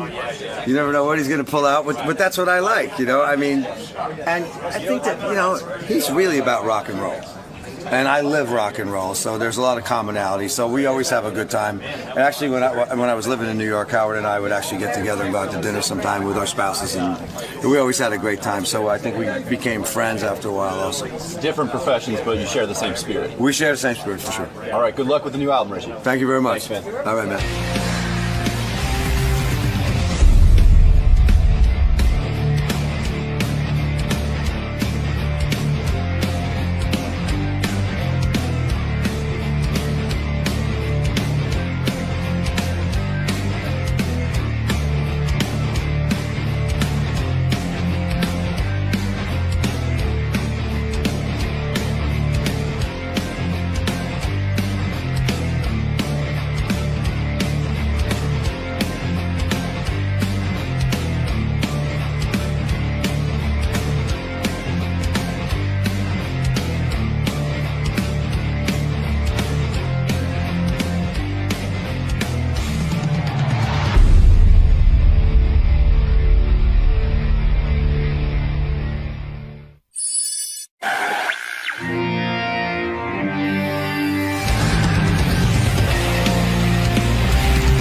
Now that we've had some distance from the America's Got Talent experience, the boys... Really? There's distance? Yeah, of course. There's at least a few days. Now that we have distance from the America's Got Talent thing, Sal and Richard went out on the street to ask old ladies and anybody else he could find what they, he kind of tried to ID people who look like they might hate me. Uh-huh. He can tell by Well, yeah, you looking. can tell. You can look at somebody and know if they like me or not. Can't you, kind of? I mean, let's face it. We can profile Howard Stern fans. So he wanted to see if I had won anyone over. How did you think Howard Stern did this year on America's Got Talent as a judge? I was surprised that he was pretty good. Did he win you over? No. I don't care for Howard. Would you like to see him come back next year, or would you like to see him replaced? Replace him with an entertainer. So he didn't win you over at all? No. Hey, I'm an entertainer. I mean, maybe she you did say you were pretty good. Yeah, but she didn't like me anyway. You can't have the job because she doesn't like you. She didn't like anybody, I think, if I remember this one correctly. No. No, no, not really. But you still think he did good, though? Yeah, he did good, but it's time for somebody else. Good but not good enough? Yeah. Your opinion? How do you think Howard did this year as a judge? I was quite surprised, and I really enjoyed him. I did enjoy him. It's fine if he comes back. Who do you think is a better judge on TV, Howard Stern or Britney Spears? Oh, I'll go with Howard. I don't like Britney either. I would say they're kind of equal. They were both crazy, so now they're both coming around. How about Howard Stern or Simon Cowell? Who do you think would be a better judge? I'll take Simon, because he's obnoxious. I kind of like Howard over Simon, yes. How about Howard Stern or Judge Judy? Oh, please. That big mouth. Forget it. Which one? Judge Judy. I used to I don't like her anymore. So you think Howard's a better judge than Judge Judy? Yeah, I'll take Howard over her. Wow. Howard over Judge Judy, absolutely. And Howard or Paula Abdul, who's the better judge to you? I'll take Howard. She's annoying. Howard, I like Paula, but I think it's just time to move on to someone that's a little bit more opinionated. She's very emotional. Now, Sharon... Not bad, though. I mean, I got that You're one doing lady. all right. I'm doing all right. I'm hanging in there with the ladies. That one lady's really, she just doesn't like anybody so far. That first one. Yeah. Osborne is leaving America's Got Talent. Who do you think should replace her next year? Oh, Pink? Betty White's great. Betty White would make the show. Oh, no. Betty White. She could die sitting there next to me. Betty White. How come on all these other shows you get to sit next to Nicole Scherzinger? Yeah, let me sit next to Nicole Scherzinger if they're going to replace Sharon. Let me take a look at that.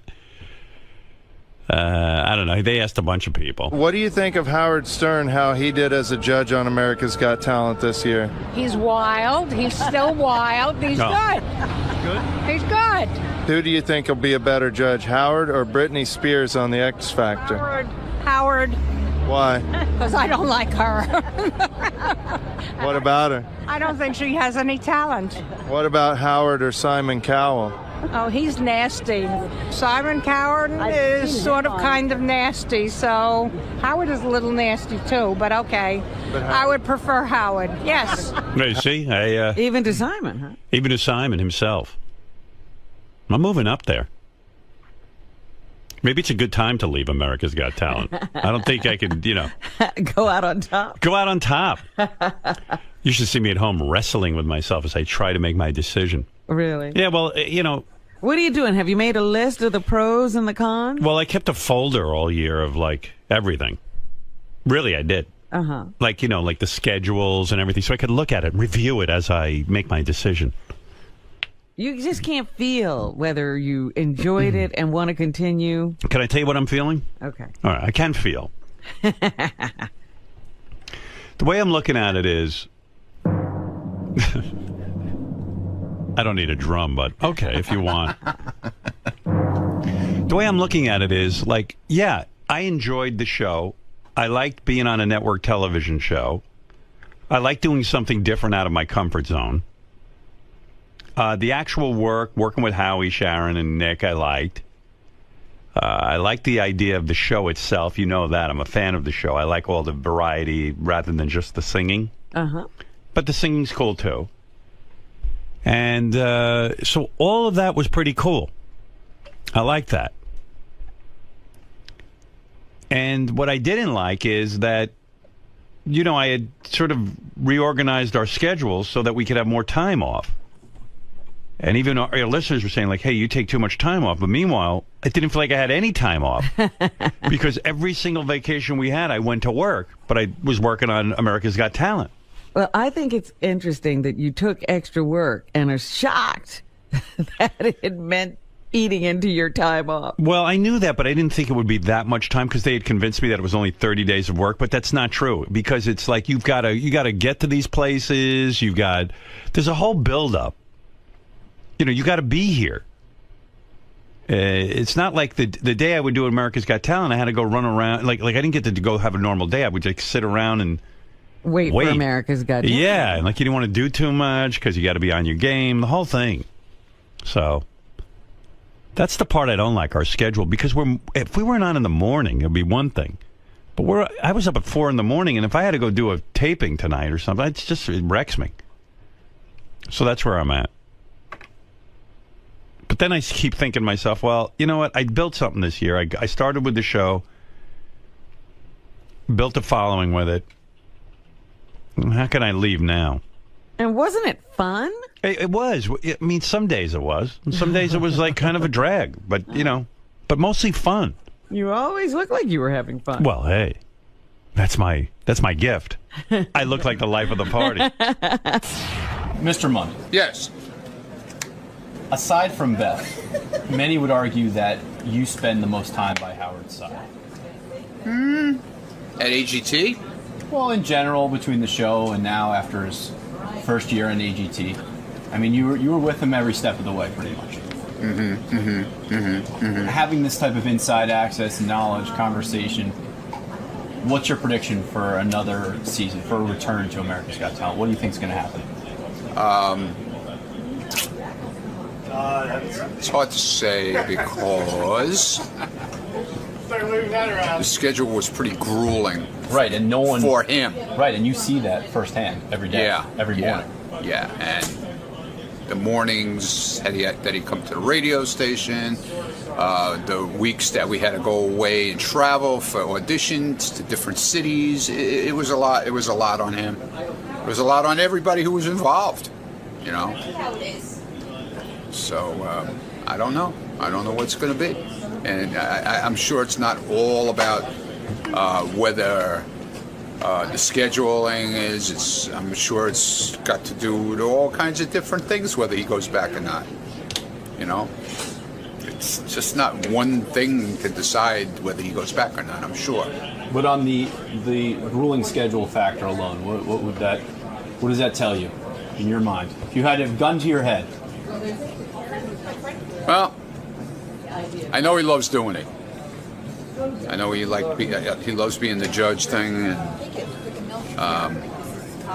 I don't know. I would say if I was to be asked percentage-wise, I would say 75-25 that he's going to do it. Thank you, Mr. Monk. Thank you. You're welcome. Seriously, thank you. You're welcome. You're welcome. Gary, I just spoke with Ronnie Mund about the possibility of Howard returning for a second season of America's Got Talent. Other than him, I mean, you spend the most time with Howard and you see the effects of this show and the toll it takes on him the most. What's your prediction? I'm on the fence. Not being politically correct. It's just, I saw him be very tired at the end of the season. If it were in the middle of the season, I would have said, yeah, I'll probably resign for another year. By the end, he seemed exhausted, and I know he enjoyed himself, but I also think he might have wondered whether it was worth it or not. If you had to quantify it, in a percentage, would you say 50-50? 50-50. I think we're going to be speaking to Bam Margera in about 5 minutes. About his home invasion? Yeah, his home got invaded, and some chick started making out with him in his sleep, and then started naked. She was naked. Naked and then fingering herself on the floor, but he called the police. While he called the police. That turned her on. He's calling 911. Oh, my God, I have to touch myself. She masturbated while he called police. Robin's right. He turned her on with that. Oh, wait, here's Bam. We got to hear what's happening. All right. It's crazy, huh, Bam? What up? I've seen a lot of bizarre things before, but this by far tops it big time, and I honestly never thought I'd be so scared of like a 24-year-old naked chick in my room. Wow. You know what's crazy, too, because I was thinking about you, because you're on Jackass, and I've seen you do outrageous things. I mean, like, you guys will, smack each other in the head, you'll beat each other, you'll break bones, and the one thing that freaked you out was this naked chick. Well, I mean, the thing is that, first of all, she wasn't forming any sentences right. Like, she wasn't making any sense at all, and like she was saying things like, the owl sent me from Jupiter when I asked who she was. And you don't think that's hot? I thought that she was capable of getting a knife from the kitchen and either stabbing me or my girlfriend. Do you think someone from Jackass was playing a prank on you? Like, did that thought occur to you that maybe the guy set this up? Where's the camera? Actually, for one split second, I thought it was my friend named David Lee Homo. He does appearances for me, and he was staying at my house at the time. So I thought that it was him playing a prank, like laying naked in my bed, like as a joke. But yeah, because you know a lot of guys. Like, who was that guy you used to hang around with? The really crazy Novak. Yeah. Like you hang around with such crazy, wild people, and you need to for your business. But like, I wouldn't trust anything that was going on. I would think everything was weird. Yeah, exactly. And I woke up to someone like kissing me on the lips and on the neck, and I thought it was my girlfriend. So I'm like, yo, quit it, man, I'm sleeping. Like, we'll do that later. And then I see that she's dead asleep looking the other way. And I see this silhouette of this girl, and then do you think if your girlfriend wasn't with you, would you maybe banged her? Well, I mean, like, she's not a bad-looking girl. Like, she's in shape, but I mean, like, she's been homeless and stuff, so she looks like she had like really hairy armpits and like this minging-ass pussy. Did she smell? Actually, yeah, I could. And when I turned on the light, she said that the owl sent me from Jupiter, and that sentence right there was like, what, 911 right now? Like, when you say she wasn't bad looking, like, give me an example. Was she? Like, who'd she look like? She looked like a hippie girl that in shape.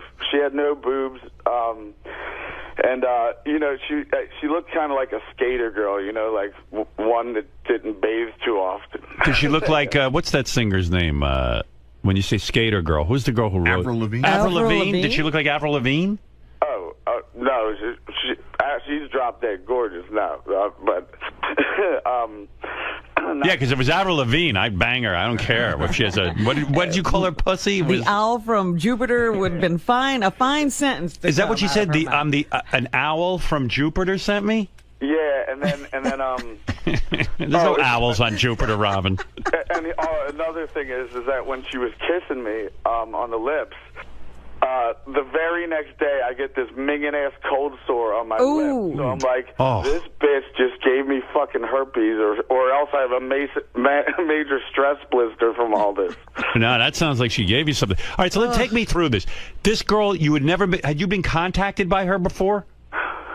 I knew of this girl who came from Florida somewhere, who left her husband to come. She knocked on my mom's door from like with all of her bags packed and said, "I'm here to marry Bam and move in."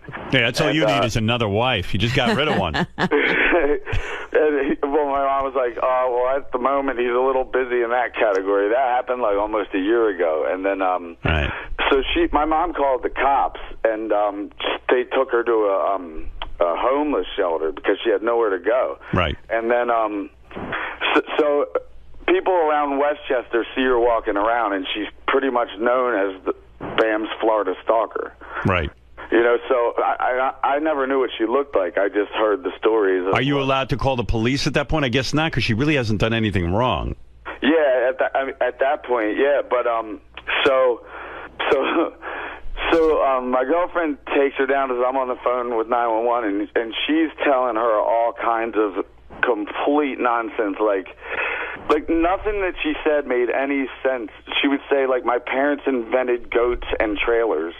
And then, but wait a second. So the woman had been around town for like a year. She'd even gone to your mom's house. You put her in a homeless shelter, blah, blah, blah, blah, blah. Yeah. So, like, how did she, like, so she must have broken into your house that night. Yeah. And like, you don't have any kind of alarm or anything like that. You don't live that lifestyle. Well, I have 9 camera angles, but I mean, like, I have 14 acres and the whole place is fenced off. It's a 10-foot fence that you have to, like, climb. It's, you know, it's hard to do, especially when you're naked, you know? Right. How did she get in? Did Do you see know? it? Yeah, I mean, you have videotape. How did she get in? Like She, I believe there's one part of the property where you can walk through the woods, but it's all marsh, so you're up to like a foot of mud if you want to do it that way, and it's pitch black. You can't see anything. Like, even I wouldn't be able to figure it out, and I live here. I mean, this is a weird question, but is there any chance this girl would make a good judge on America's Got Talent if Sharon leaves? Because she sounds great. So wait, so you're saying somehow she negotiated the woods in the nude, because did your cameras pick up the fact that she was nude when she broke in? Actually, the guy who knows the password to check the footage is on a vacation, and I can't get a hold of him to look at it yet. Yeah, we got to get a hold of that. Yeah, we got to find out how she got in. And will you release that video when you get it? Yeah, and so when she figured out that I called the cops, 10 police officers, state troopers show up, and she's still rambling on about, like, the Agonist from Montreal, which is a pretty good death metal band that I, like, sent me from Galaxy 5000, like, just making up anything. And so when she saw the police cars coming in, she just ran into the woods naked, and and she absolutely had no clothes, and apparently people from Westchester who see her walking around know that she has a BMX bike. So I think that she drove from Westchester, which is 7 miles naked, to get here. How do you know she didn't, like, have clothes on and then get naked when she got in your house? Yeah, she might have walked through the mud. We tore this place apart, and we couldn't find anything, and she didn't even know where her clothes was. She like either she's completely mentally ill or she was on like loads of acid or something. Well, let me get this straight. So, okay, so that night, so she somehow gets in. And by the way, who's your new girlfriend? Is she super hot like the ex-wife? Ex-wife? Yeah. Yeah, big time. She's from San Francisco. Yeah, she looks like Angelina Jolie, but she's in the itty-bitty titty committee. She has no boobs. Your girlfriend? Yeah. Yeah, well, you got to bring her in here one time. Fair enough. Yeah, I mean, we need to look her over if she looks like Angelina Jolie. Yeah. That's hot. So where'd you meet that one? Actually at a 𝗦𝗵cie concert in Petaluma, which is right near San Francisco, and she was in like the front row, and we kept making eye contact. So finally, I just brought her up there, and then we just connected real well, and then been keeping in touch ever since. But how old a girl is this? She's 26. Perfect. Nice. Yeah. So okay, 27 now. You moved her in, I guess, huh? Yeah. Why not? So. Oh, there she is. Yeah, she does look like Angelina Jolie. Oh my goodness, she absolutely does. Yeah, a little bit Mila Kunis too. Yeah, I can see that. Yeah, hey man, that's fine. I'd move her right in too. How long did it take you to make that decision to move her in? Well, we would see each other on and off when I would fly to L.A. to film Jackass or something like that. But you know, after a little while, it's just like, all right, you're moving in. Yeah, you don't want to leave her laying around somewhere. You know what I mean? So anyway, so she's asleep. You're laying in bed. Suddenly, you feel someone making out with you. You think it's your girlfriend. This broad kisses you, and meanwhile, just from one kiss, you're saying you got a cold sore. That's unfucking believable. Yeah, like. Who knows how long she was kissing you? Because you know she might have been. And who knows how long she was standing there staring at it. Right. Oh, it's so creepy. That's creepy. Yeah. Oh my God. And so then when you finally stirred, you realized it wasn't your girlfriend because you looked over and you saw your girlfriend sleeping. Yeah. It's like, oh my. I mean, that's got your heart's got to be pounding a mile a minute. Yeah, it's like especially when it's like dark and you can't really see. Like all I could see is a silhouette of a naked chick that I never recognized before. Wow. And it gets even better because you know, I said she's known as the Florida Stalker. Well, a few of my friends do a radio show at a bar in town that she happened to show up to at the time. So they're like, we want to interview you right now. And this was about 2 to 3 months ago. And they say, so you came here from Florida to marry Bam, and where are you even living right now? And she said, I live in a tree fort, you know, and they just thought she was nuts. Well, tree fort. Well, when the police came here, they searched my entire property for almost 7 hours, and like finally they find her in my treetop casino. So she did this interview 3 months ago, which means she's been fucking living at my house without anybody knowing it. What's a treetop casino? It's well, for Viva La Bam, we did this episode where we built this tree fort in the woods. So I hardly ever go down there. Right. And nobody really does. But she's been sneaking in and living there. But you call it the Tree Fort Casino because what, you guys would play cards and stuff there? Yeah, exactly. Yeah. Oh, cool. I'd like to build one of those, actually. And never go to it. Yeah, Have yeah. I mean, a naked woman living in it. No naked women in my Tree Fort Casino. But you know, like every guy's probably thinking, hey, that's kind of cool, but it's not, man, because that's scary. I mean, she could have cut your dick off or something. You don't know what she could have done. Yeah, I mean, the most bizarre thing was just the fact that, you know, she's not, her sentences aren't making it, you know, she would just say words. It was scary. So do you think that, so she's in police custody right now, right? Yeah, and you know, I feel bad for her because, you know, like they gave her like sexual assault charges, stalking, trespassing, breaking and entering, robbery, like all this. Well, how can you rob anything with your butt ass naked? But they pretty much gave her. Yeah, but dude, you got it. Listen, don't say you feel bad for her because this is a chick who's not going to give up. That's number one. Like, look at Letterman. He used to have some situation like that. That chick was not giving up under any circumstance. If what the cops are trying to do is make enough charges, because, you know, in our system, the cops charge you with a bunch of stuff, and then it gets all knocked down. So you want her to be in jail for a while, at least just to fucking straighten her out a little. Yeah, have her sentences straightened out? Like, to get help. Like, I'd rather just have her get help. Like, who's going to help her? Dr. There may Phil? not be any help. I don't want to press charges or anything. No, I just want her dude. to get help or leave me alone or something. Dude, listen to me. Listen to me, Bam. You respect me, right? Yeah, big time. Okay. You've got to press charges. You have got to. Listen to me. If you don't, then this chick's going to be out. Yeah. You've got to, man. And she'll be back at the tree fort. I mean, as crazy as your life is and how, you know, like you're one of those guys like, hey, man, everything's cool. This isn't cool. And the scariest thing is that now that I figured out that she's been living on my property for 3 months, you know how many times I'd be like alone at 3 a.m. in my kitchen, like jerking off to internet porn? You know, like, she could have been peeking in the window. Of course she was peeking in the window. She's got video of you jerking off. Have her sentences straightened out since she's been, you know, in jail for a little while. Yeah, what's the report? Like, is she starting to talk normal, or is she still... You know what? I don't think she ever really talks normal, because even when she did that interview 3 months ago, she still wasn't making sense. That's why. That's what I'm talking about. That's why when she said, I live at a tree fort, they just thought it was another nuts thing that she was saying. Right. Was there ever any point where you were like going to go, hey, let's do a threesome? Like did you... You know what I mean? Like, here's a naked chick and your hot girlfriend standing there, and...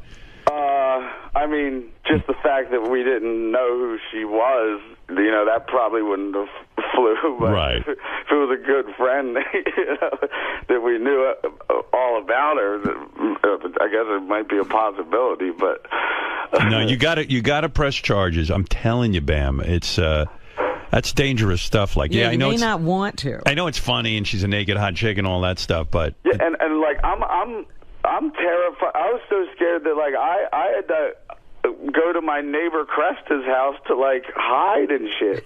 Right. I mean, I'm hiding at my own house because I'm terrified of where she is.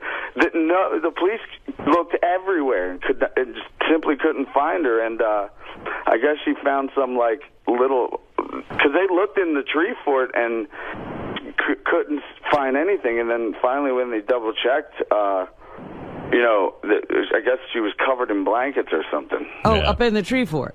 Yeah, and that thing is so like rotten at the moment that like there's not even stairs to get up there. So she has to go on my mini ramp and scale a 2x4 that's about 15 feet long and 10 feet high. No wonder she's in such good shape. Look what she's doing. Yeah. And I like Bam's house. It's like my mini fort, my mini ramp, my tree fort. I mean, it's like a 5-year-old's house. It's cool. No, it's the Neverland Ranch without the kids. Yeah, it's crazy. Like, she had to climb up my mini ramp to get to my tree fort. She scaled a 2x4 to the mini ramp. It's so great. Did the other jackass guys call you to just say, hey, are you okay? Yeah, I mean, I got just tons of text messages, just like, just when I think that your life can't get any crazier, or something like that. Hey, was that your hot new girlfriend I heard in the background? Yeah, she's here. Yeah? Should I say hello to her, you think? Are you going to stick with this one? Yeah. Yeah, hold on. I'll pass her on over. What's she wearing? Okay, what's she wearing? She's pretty much, well, she's been sleeping, but she knew I was going to be on here, so she's all out of it right now. She naked? She's in, like, boy shorts. And that's it? Yeah, and then her shirt, but like I said, she's in the Itty Bitty Titty Committee, so. Does that bother you? Do you want to check with big tits? No, I just like the busted balls, but no, you know, her personality and. I might break into your house just to get to her. If you wake up and there's a naked Howard Stern. Yeah, if you see me nude and uttering words. I like that the crazy chick goes, it's an owl from Jupiter sent me. That's so original.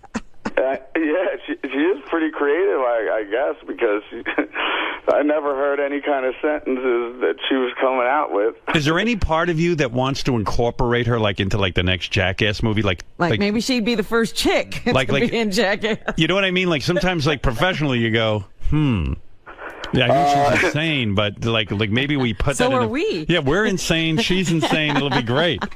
We would probably have to have like a team of security next to her because nobody knows what she's capable of doing. Like, yeah, she's the real jackass. And actually, you just mentioned Novak. He did a year in jail, and he pretty much just got out. But oh, you're kidding. Yeah, and he was only supposed to do 5 months on the weekend. So he would just do weekends and get out. But the idiot comes out and comes on my show on Sirius Radio, and he goes, George W. Hill Correctional Facility is idiots because they have 30 of us pissing the line, and the last person they're looking at is me, so I take my buddy's clean piss out my ass and pour it in, and somebody just forwarded it to the warden. So when he came on the next weekend, they're like, you idiot, we heard your radio show, you piss right now, and then he did, and it turned out to be hot, and they're like, you're getting a year in prison right now. So he thought he was doing 2 days on the weekend. He wound up getting a whole year. If you were a decent man, why wouldn't you set Novak up with that crazy chick who broke into your house? It sounds like a match. Because, I mean, it seems to me that owls from Jupiter have been affecting Novak's life, too. Yeah, actually, Novak's girlfriend is like super hot, and she's such a sweetheart, and I don't know how, you know, a scumball like him could get a girl like that. And when he was doing a year in jail, he calls me up dead serious, and he's just like, yo, Bam, can you please go over and visit my girlfriend and bang her out, please? Because if you don't, then she's probably going to meet some goddamn frat boy, and he's going to run around town bragging that he banged out my girl. So can you please go over and do it, please? Did you help him out? Huh? Did you do it? Well, I did once, and then I said, he's like, so did you do it? I'm like, yes, Novak, you're welcome. Oh, my God. Oh, my God. What a crazy life. Like, in his weird sick head, I could see that the logic of that, like, if you're going to spend a year in jail, you're going to get nervous that, you know, something might happen because so much time goes by. Let me understand something. So I'd rather have my best friend do it than some frat boy bragging around town about it. So, Bam, you went over to the house where Novak's girlfriend was, and you said, look, Novak asked me to bang you so that you won't get horny and bang some frat boy. Yeah, well, he talked to her about it before he called me. Oh, he did, and he straightened everything out. So you walk over. She knows what the deal is. And she knows the deal. She knows the deal. And you go in, and, like, does she just get naked and start kissing you right away? Well, there's a few drinks involved, I suppose. Right. And then and then you fucked her. Yeah. How many times? Just once. And was she like, I'm really glad you did this because I don't want to cheat on Novak? Now I won't be with a frat boy for a while? I think it was more of Novak wanting to feel safe that at least somebody did it. Yeah, had you ever fooled around with her before?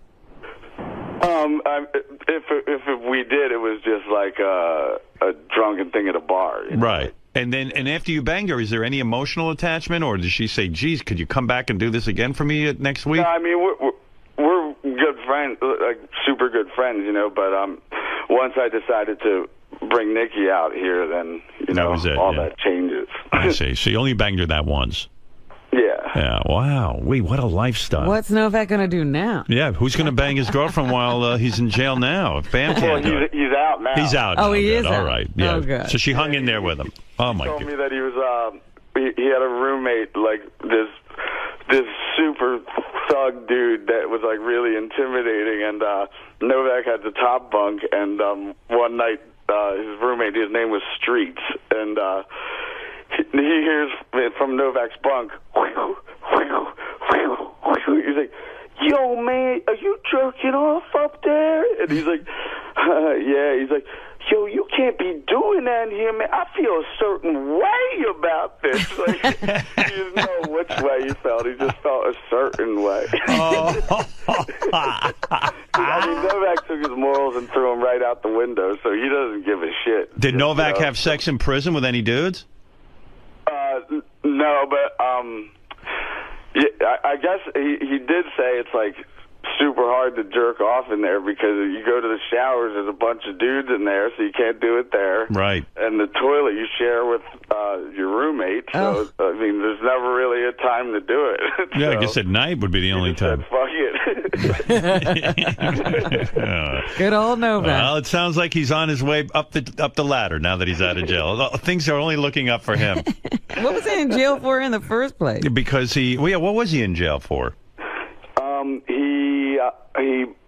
He forged a doctor's signature for like pills, like Xanax or something. I don't know. And he got a weekend sentence, and then it got increased because he went on your radio show and told how he was cheating on his urine test. Cheating on his drugs. Yeah, like what God. kind of dipshit was? Oh my God! Doesn't he know that somebody could easily just forward it to the jail and say that? Like, he's fucking retarded. And like, does he get mad at himself for that, or he's just laughing about it? I mean, he just knows that like what he did was his idiot fault for saying that, you know. Is he a dumb guy? I mean, like, he seems like a bright guy. The thing is, he's like the most street smart person ever. Like, right. You could put him in the worst part of like Baltimore, which is like the heroin capital of the world, and like, you know, you could put him in the worst part of town, and he'll be able to talk his way out of everything, you know. Yeah. But when it comes to like, you know, I guess book smarts, like he's dumb as shit, I guess. Yeah, it's crazy, man. Well, what a crazy life. Hey, by the way, you can check out Bam Margera at bammargera.com, Margera. Yeah. You working on a new movie? At the moment, you know how Knoxville did that, he dresses as the old man and fucks with people? Yeah. In Jackass? Well, there's going to be coming up soon, a whole movie about that, and I think at the end I play Spike Jonze's lover, because Spike Jonze plays a girl. So I'm his I'm his lover who Knoxville wants to beat me up to win her back, and he's doing a whole movie of that character? Of the old guy, huh? Yeah, I love that. It's still early in the works, but other than that, I hosted Punk'd, and they liked it so much that they want me to start doing it full time now. Because that'd be good. Butcher's doing he's too busy doing 2.5 Men, I guess. So yeah. There you go. There you go. I like that. Yeah, I mean, there's just so many like pilot type things happening that there's not really any answers on what channel it's going to be on, but like me and Tony Hawk and Jason Ellis are all working on a thing called Radio Clash, which is, you know, whatever we talk about on the radio, they film. Like if I talk about the Florida Stalker, then they would reenact what happened, you know. Right. Well, hey, Jason's a good dude. I've had him on the show many times. I like him. Yeah, I heard that. It was good. Yeah, you never had Hawk on there, though, huh? No, I guess not. I don't know why. Maybe we will. Wasn't it Hawk who alerted us to Tim's eating habits at the airport? Yeah, Hawk was. We got to get him on here. Have who on? Hawk. Oh, Hawk? Tony. Yeah, I believe he's in New York at the moment because I just saw him there 2 days ago. No, he's an owl from Jupiter, that guy. You know what I mean? Well, hey, listen, Bam, it's a fascinating story. Again, another just great headline in your life. Be careful. Press charges if you want my advice. I would close down the tree fort because she's coming back. You really say, oh man, I just don't want to. Bam, listen to me. You're like a real good. She's already troubled. I just don't want to trouble her anymore. Yeah, but Bam, if you don't trouble, as you say, her anymore, and I know you're a good dude, and like, you know, anything goes in your life, you know, and you're tolerant of a lot of behaviors, but she sounds like so disturbed that. Yeah, the only way to get her help is to press charges. You're actually helping her by pressing charges because, you know, maybe something good will come out of it. If you don't, she's just going to go right back up in the treehouse or whatever and just stalk you. Like a cockroach. I feel like it just seems like she's just too far gone to even have anybody analyze her to figure out what her problem is. That's why you want her locked up. Yeah, and you're not the person to figure that out. Right. Yeah, like you know when you hear people at raves who are selling like acid, and they have like a massive vial, and then it breaks and soaks into their leg, and then they're nuts forever. Right. Like I think that probably happened to her. Yeah, I mean, it's a sad story, but you can't get sucked into that sad story. You've got to really realize your own safety and your girlfriend's. And if that chick gets out, you better beef up security around there. This woman says she wants to marry you. She might be dangerous to any other woman in your life. Yeah. Yeah, well, I think somebody diagnosed her, and she's like officially like bipolar, schizophrenic, all that. Yeah. Let me speak to that hot new girlfriend of yours. Hold on. What's her name? Nikki. Nikki. Hello. Hey, baby. Hi, honey. How are you? No. What's your story? You're super hot. Oh, yeah? You know what I look like? Yeah, I just saw a picture of you. You look like a little like Mila Kunis and Angelina Jolie. Well, thank you. Yeah. I like that. Are you doing any kind of work, or are you just like living with Bam? Living here with Bam for right now, but and my pagan biker buddy who's guarding the property. Good. You need like 50 you pagan need about biker buddies. 50, yeah. And so your whole thing is just having sex with Bam, right? Wait, what? Like your whole thing is just like being with Bam and pleasing him. Well, I mean, I love him to death. Yeah. You have any Oh, aspirations? love. I moved out here from San Francisco. Nice. What'd you do before? Huh? Like, what do you like? do before? What's your aspirations? I am a photographer, graphic designer, and I also pose for art naked, like, figure modeling. No kidding. How can I, like a lot of Even us... though I had Don't you draw, Howard? Yeah, well, I've got a sketch pad with a Mont Blanc pen and stuff. I'm pretty much into sketching. Any chance I could hire you to pose nude for me? Yeah, sure, why not? What does a thing like that cost? Well, I got paid $200 for 3 hours. Oh, fuck. We'll give you $400 for 3 hours. You don't even have to, but you're going to just throw it in. I'm doubling your salary. $400 for 3 hours. Yeah. Hey, why don't you come down here? I'll give you $400. And You want me to model for you? Yeah. I'll draw Okay. you. I'd love to All right, draw you. let's I would do it love then. to. Beautiful. Fuck. Well, you look. That's great. $400. You'll be naked for 3 hours. Oh, so Bam here Yeah. was just saying that do you guys still give away boob implants? What? What kind of thing? No, a boob job. Boob job. Boob jobs. Oh, Can I do me a favor? Let me look you over when I'm drawing you. I got my suspicions are you don't need fake boobs. Like you're probably hot and Bam doesn't need you to win them. Yeah. Well, the good thing is that I do have a butt. Well, I gotta sketch you. Okay. Do you mind if I position you when I sketch you? I have various positions I like. I can work with that. Yeah. Yeah. I can do that. Probably all fours. Yes, I can do that. So how's that work? Like you come into my classroom, and then you like disrobe in front of me. I take off my clothes. I have a robe. I go on stage and I do my thing. Yeah. Yeah. And then however we want to pose you, we can pose you, and we just draw you and stuff. Exactly. Fred, Who decides on the pose? I'll do that with Fred. Sure, why not? Yeah, when you go to these classes, who decides on the pose? I do. Oh, wow. What's your favorite pose? How about this? I will show you all of them when I go in there. Oh, great. Will you ever like spread completely open so I can draw the inside Like of your a vagina? hustler pose? Yeah, like a hustler type deal? With a leg up on a chair? Yeah. You would do that? Yeah. Wow. Anus and the anus spread as well? Oh, God, I don't know about that, no. Yeah, okay, that's cool. No clear sphincter? No, nothing like that, no. Don't forget, we're doubling your pay, so... Okay, so Bam here, he's going to forward you guys a photo that he took of me Oh, good. naked. Yeah. Let me see that. Hey, Gary. Bam, whose address does Bam have? Are you talking to Maybe me? Gary's. Does Bam have our email? Do you have their email address? No, but I could get it from... Gary. Okay, here, how about this? I'll hand you over the phone. No. Oh, no. We're not done yet. Who else is going to sketch? Well, I've got that artist known as Fred Norris. Have you ever heard of him?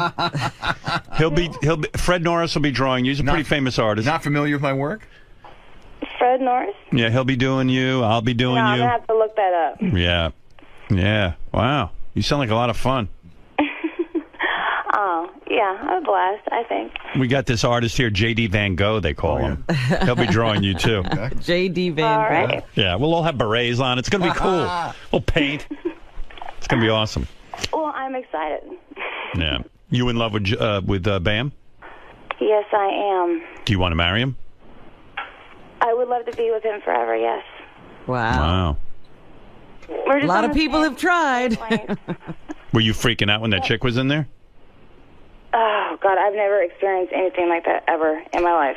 Can I tell you Yeah, something? that was rather strange, but You better sit him down and say, listen, dude, you've got to press charges because this Yeah, girl because I could got to be able to sleep. Because this girl could come and kill you if she gets violent because she's jealous of you. well, see, the thing is that she was not acting violent, which Right. is a good thing. That's good. She also, Bam doesn't want to press charges, but we did call the cops, and once we put this in the cops' hands, they take it from there, and since she did break the law and all that stuff, they're going to follow through with all the... Yeah, they have to. She did do, yeah. Do you listen So, to the we're not cops? going to, press any charges because she wasn't... No. Oh. All right, well, you better talk that over. And Bam was talking about getting a gun, but I can't allow that because I am a felon. Oh, you're a felon? What'd you do? What did you do that you're a felon? I caught my boyfriend at the time cheating, and I pistol whipped him. Whoa. That's a felony? That's a felony. How bad was it? You pistol whipped a dude? Wow. Yeah. Well, he tackled me down on the ground while she walked out, and... Oh, you caught him in the act. Oh, wow. Hey, you didn't shoot him. You just pistol whipped him. What is pistol whipping exactly? Where you take the butt of the gun and you just kind of smack him in their face? Exactly. Oh, that's cool. Several times. Wow. I bet your Bam won't cheat on you. Well, I think he had his time for play. And what did he do? Did he press charges against you? It's kind of a long story. Maybe when I go in there and I'll model for you, I'll explain it to you. Yeah, when you're more naked, you can explain that to me. Why did you? I mean, my dumbass decided to date somebody who was running a brothel, and there's a lot more of the story, but... Oh, dear. I kind of don't want to go into it. Were you hooking? No. You weren't No, hooking. I was the photographer. You were a photographer at a brothel? They take pictures? I don't want any pictures of that. Sir, would you like to have your picture taken with your hooker? How do you become a photographer? There's no way in hell that I can do something like that. No way. How do you become a photographer at a brothel? Yeah. Well, I met this guy who, I didn't know that he was running it, Right. for a while. But then he found out that I was a photographer, and he said that he needed somebody to take some photos of these girls. I said, sure, why not? And so I did, and yeah. So how long did you go away to jail for pistol whipping your boyfriend? 2.5 months in county. Did you do any chicks in there, or Oh, no. That's not your thing? Oh, God, no. Yeah. Were your parents upset that you pistol whipped the I guy? was on 3 years felony probation. Wow. Oh, so you're free and clear of that now? Yes. Yeah, but Bam can get a gun. Finally. Why can't Bam get a gun? But Just she 'cause- can't have a I gun. live here. Yeah. Oh, wow. You mean Bam can't have a gun because you live there? Exactly, yeah. Holy mackerel. What's happening to our rights, Robin? They're being trampled on. Wow. So, There. jeez, you're wild. You are just, I learned a lot. you're the whole package. Yeah, I wonder how this guy could go back to the brothel after, a chick beat him up. Yeah, right. I mean, and was he humiliated that you had beaten him up? Well, I would imagine so. Yeah. He looked pretty horrible with a huge lump on the side of his head. Jeez, I can't wait to draw you. Wow. Wait, what was that? Can't wait to draw this chick, Robin. I know. She's exciting. Yeah, I'm really going to do a good job. I'm a pretty I'm good... excited too. Yeah, I think you'll enjoy my sketch work. Yeah. Yeah, if you don't mind looking like a stick figure. Do you actually draw? Yeah, I sketch. You I do. Yeah. I mean, it's no big deal for me to sketch a nude woman. I mean, I've done it many times. He's also a photographer. You two can I am a swap notes. photographer. You are a photographer? Yeah. Really? Shot a few covers. Oh.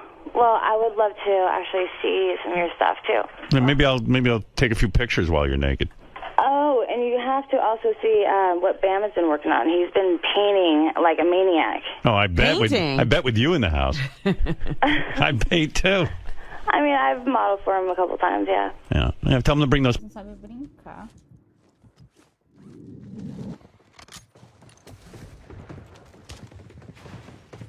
Não!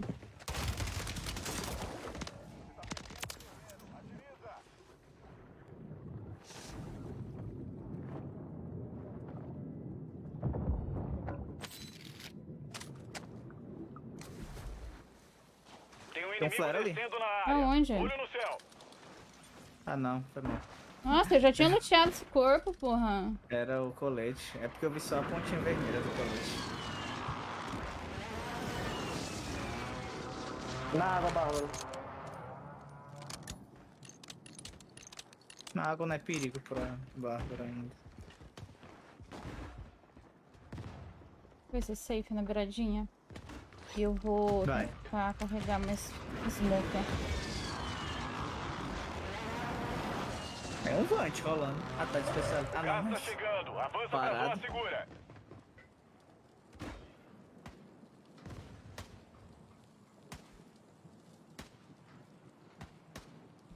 A sniper. Menos solta. Cara, dois caras me rushou, um de 12 e outro de pistola dupla, velho. Eles conseguiram morrer pra mim.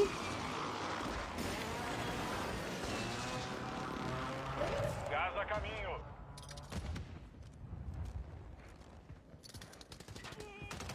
Ai, meu Deus. Ah, já tem. Não! Não! Não! Eu tô sem a porra da smoke, ninguém me avisa! Chiquitinha, velho. Salve, Nath.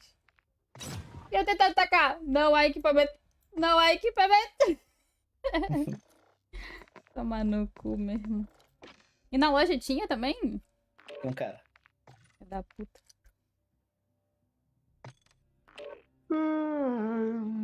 Ah, daquele jeito, né? Cara, é só 10 mesmo, Bruninho, pra interrogar agora.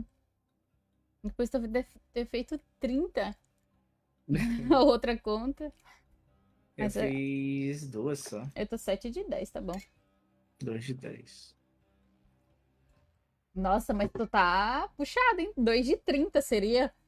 É, não tô ligando muito não. Eu não achei bonita essas camuflagens. A Nath, tudo continua na mesma. Pô, continua de sniper, a diferença é que agora tem uns dozeiros por aí. E é isso. Era galo que os caras estavam? Nem sei, acho que não. Acho que ele tava com aquela que você joga. Haymaker. Cara, não fez diferença nenhuma. Não, principalmente pra quem joga no mouse teclado. Ah, tá igual. Os nerf dele, né, são assim. Pro nerf realmente prestar, tem que ser 2. 2 ou 3, né?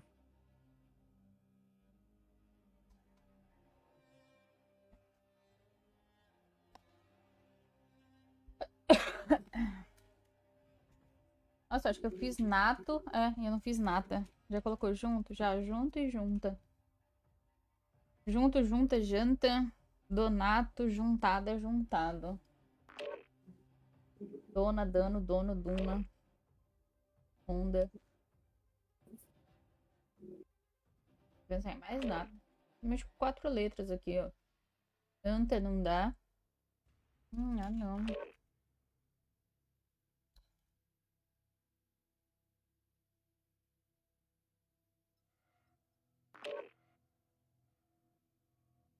Danada. Danado.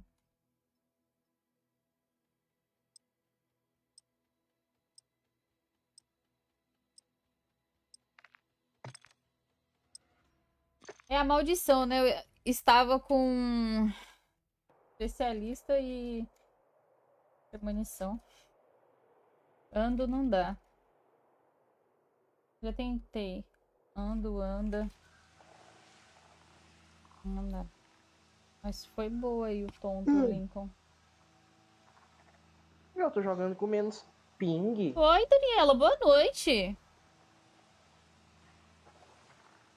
Boa noite. Logo, 67. Checa suas armas e equipamentos, a gente vai mobilizar.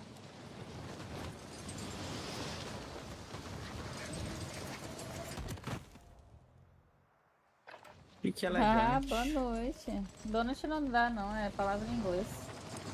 E é donuts. O Almirante tá aí no chat também. Boa noite, Almirante. O clipador do... Como que era o nome do cara? Nossa, esqueci o nome dele. Dona já foi. Inimigo marcado.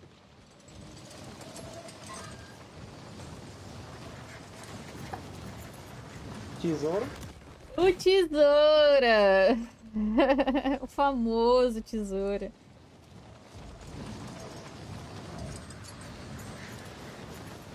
Eu já fiz tanto.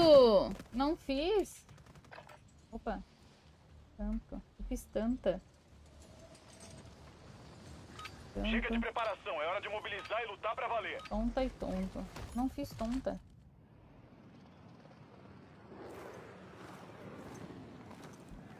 Dona, nada. Todo mundo aqui. Não é nada. O comando nada. Vocês estão indo pra linha de frente. Se equipem e Nada eu não tinha falado, mas nada deu certo. todas as ameaças. E tomem cuidado lá embaixo.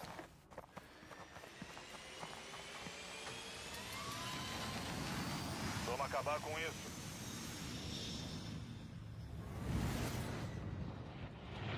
Vai, soldado. Marca um ponto de aterrissagem pro seu esquadrão.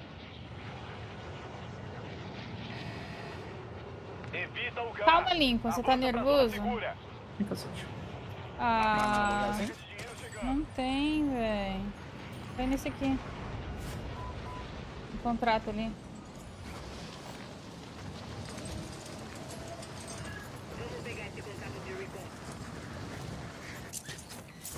Passei reto, time.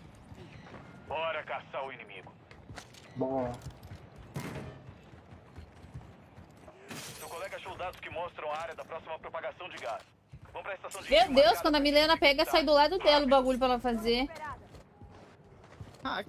Segunda vez já que eu pego e dá 1.180 metros.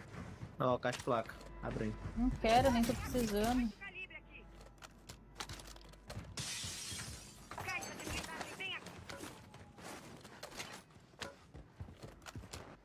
Olha a coroa aí. Coroa fake. Tá aqui já o cara. Que isso? Que isso? Calma. Quebrado. É o squad das bonecas. Nem me finalizou. Travando. Vem cá, Bruninho. Eles passaram 2 pra aí já. É a coroa, ó. Olha lá. E o cara tá de logout.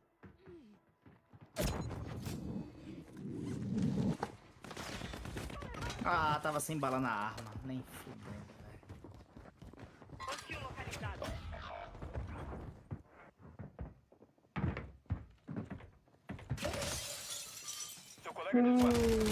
Tá sabendo, hein, jovem? Tá sabendo demais. Ele vai lutar por uma chance de remobilizar. Aquele Johnny lá, mano, eu tava deitada quietinho. Ele foi certinho em mim. Mudou o drop. Eu tô tentando cair sempre no lugar perto daquele bunker lá do bombeiro pra pegar os bagulho lá. Lá tem 2 caixas, né? A anterior deu boa. Numa caixa veio especialista e na outra veio o premonição.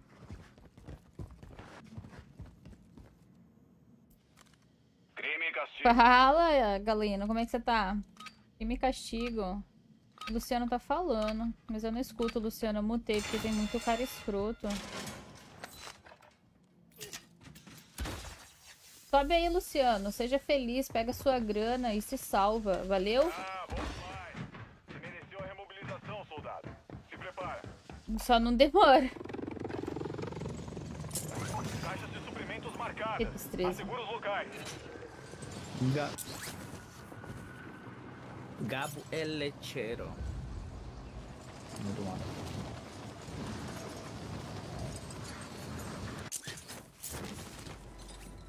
Ô, Guzula,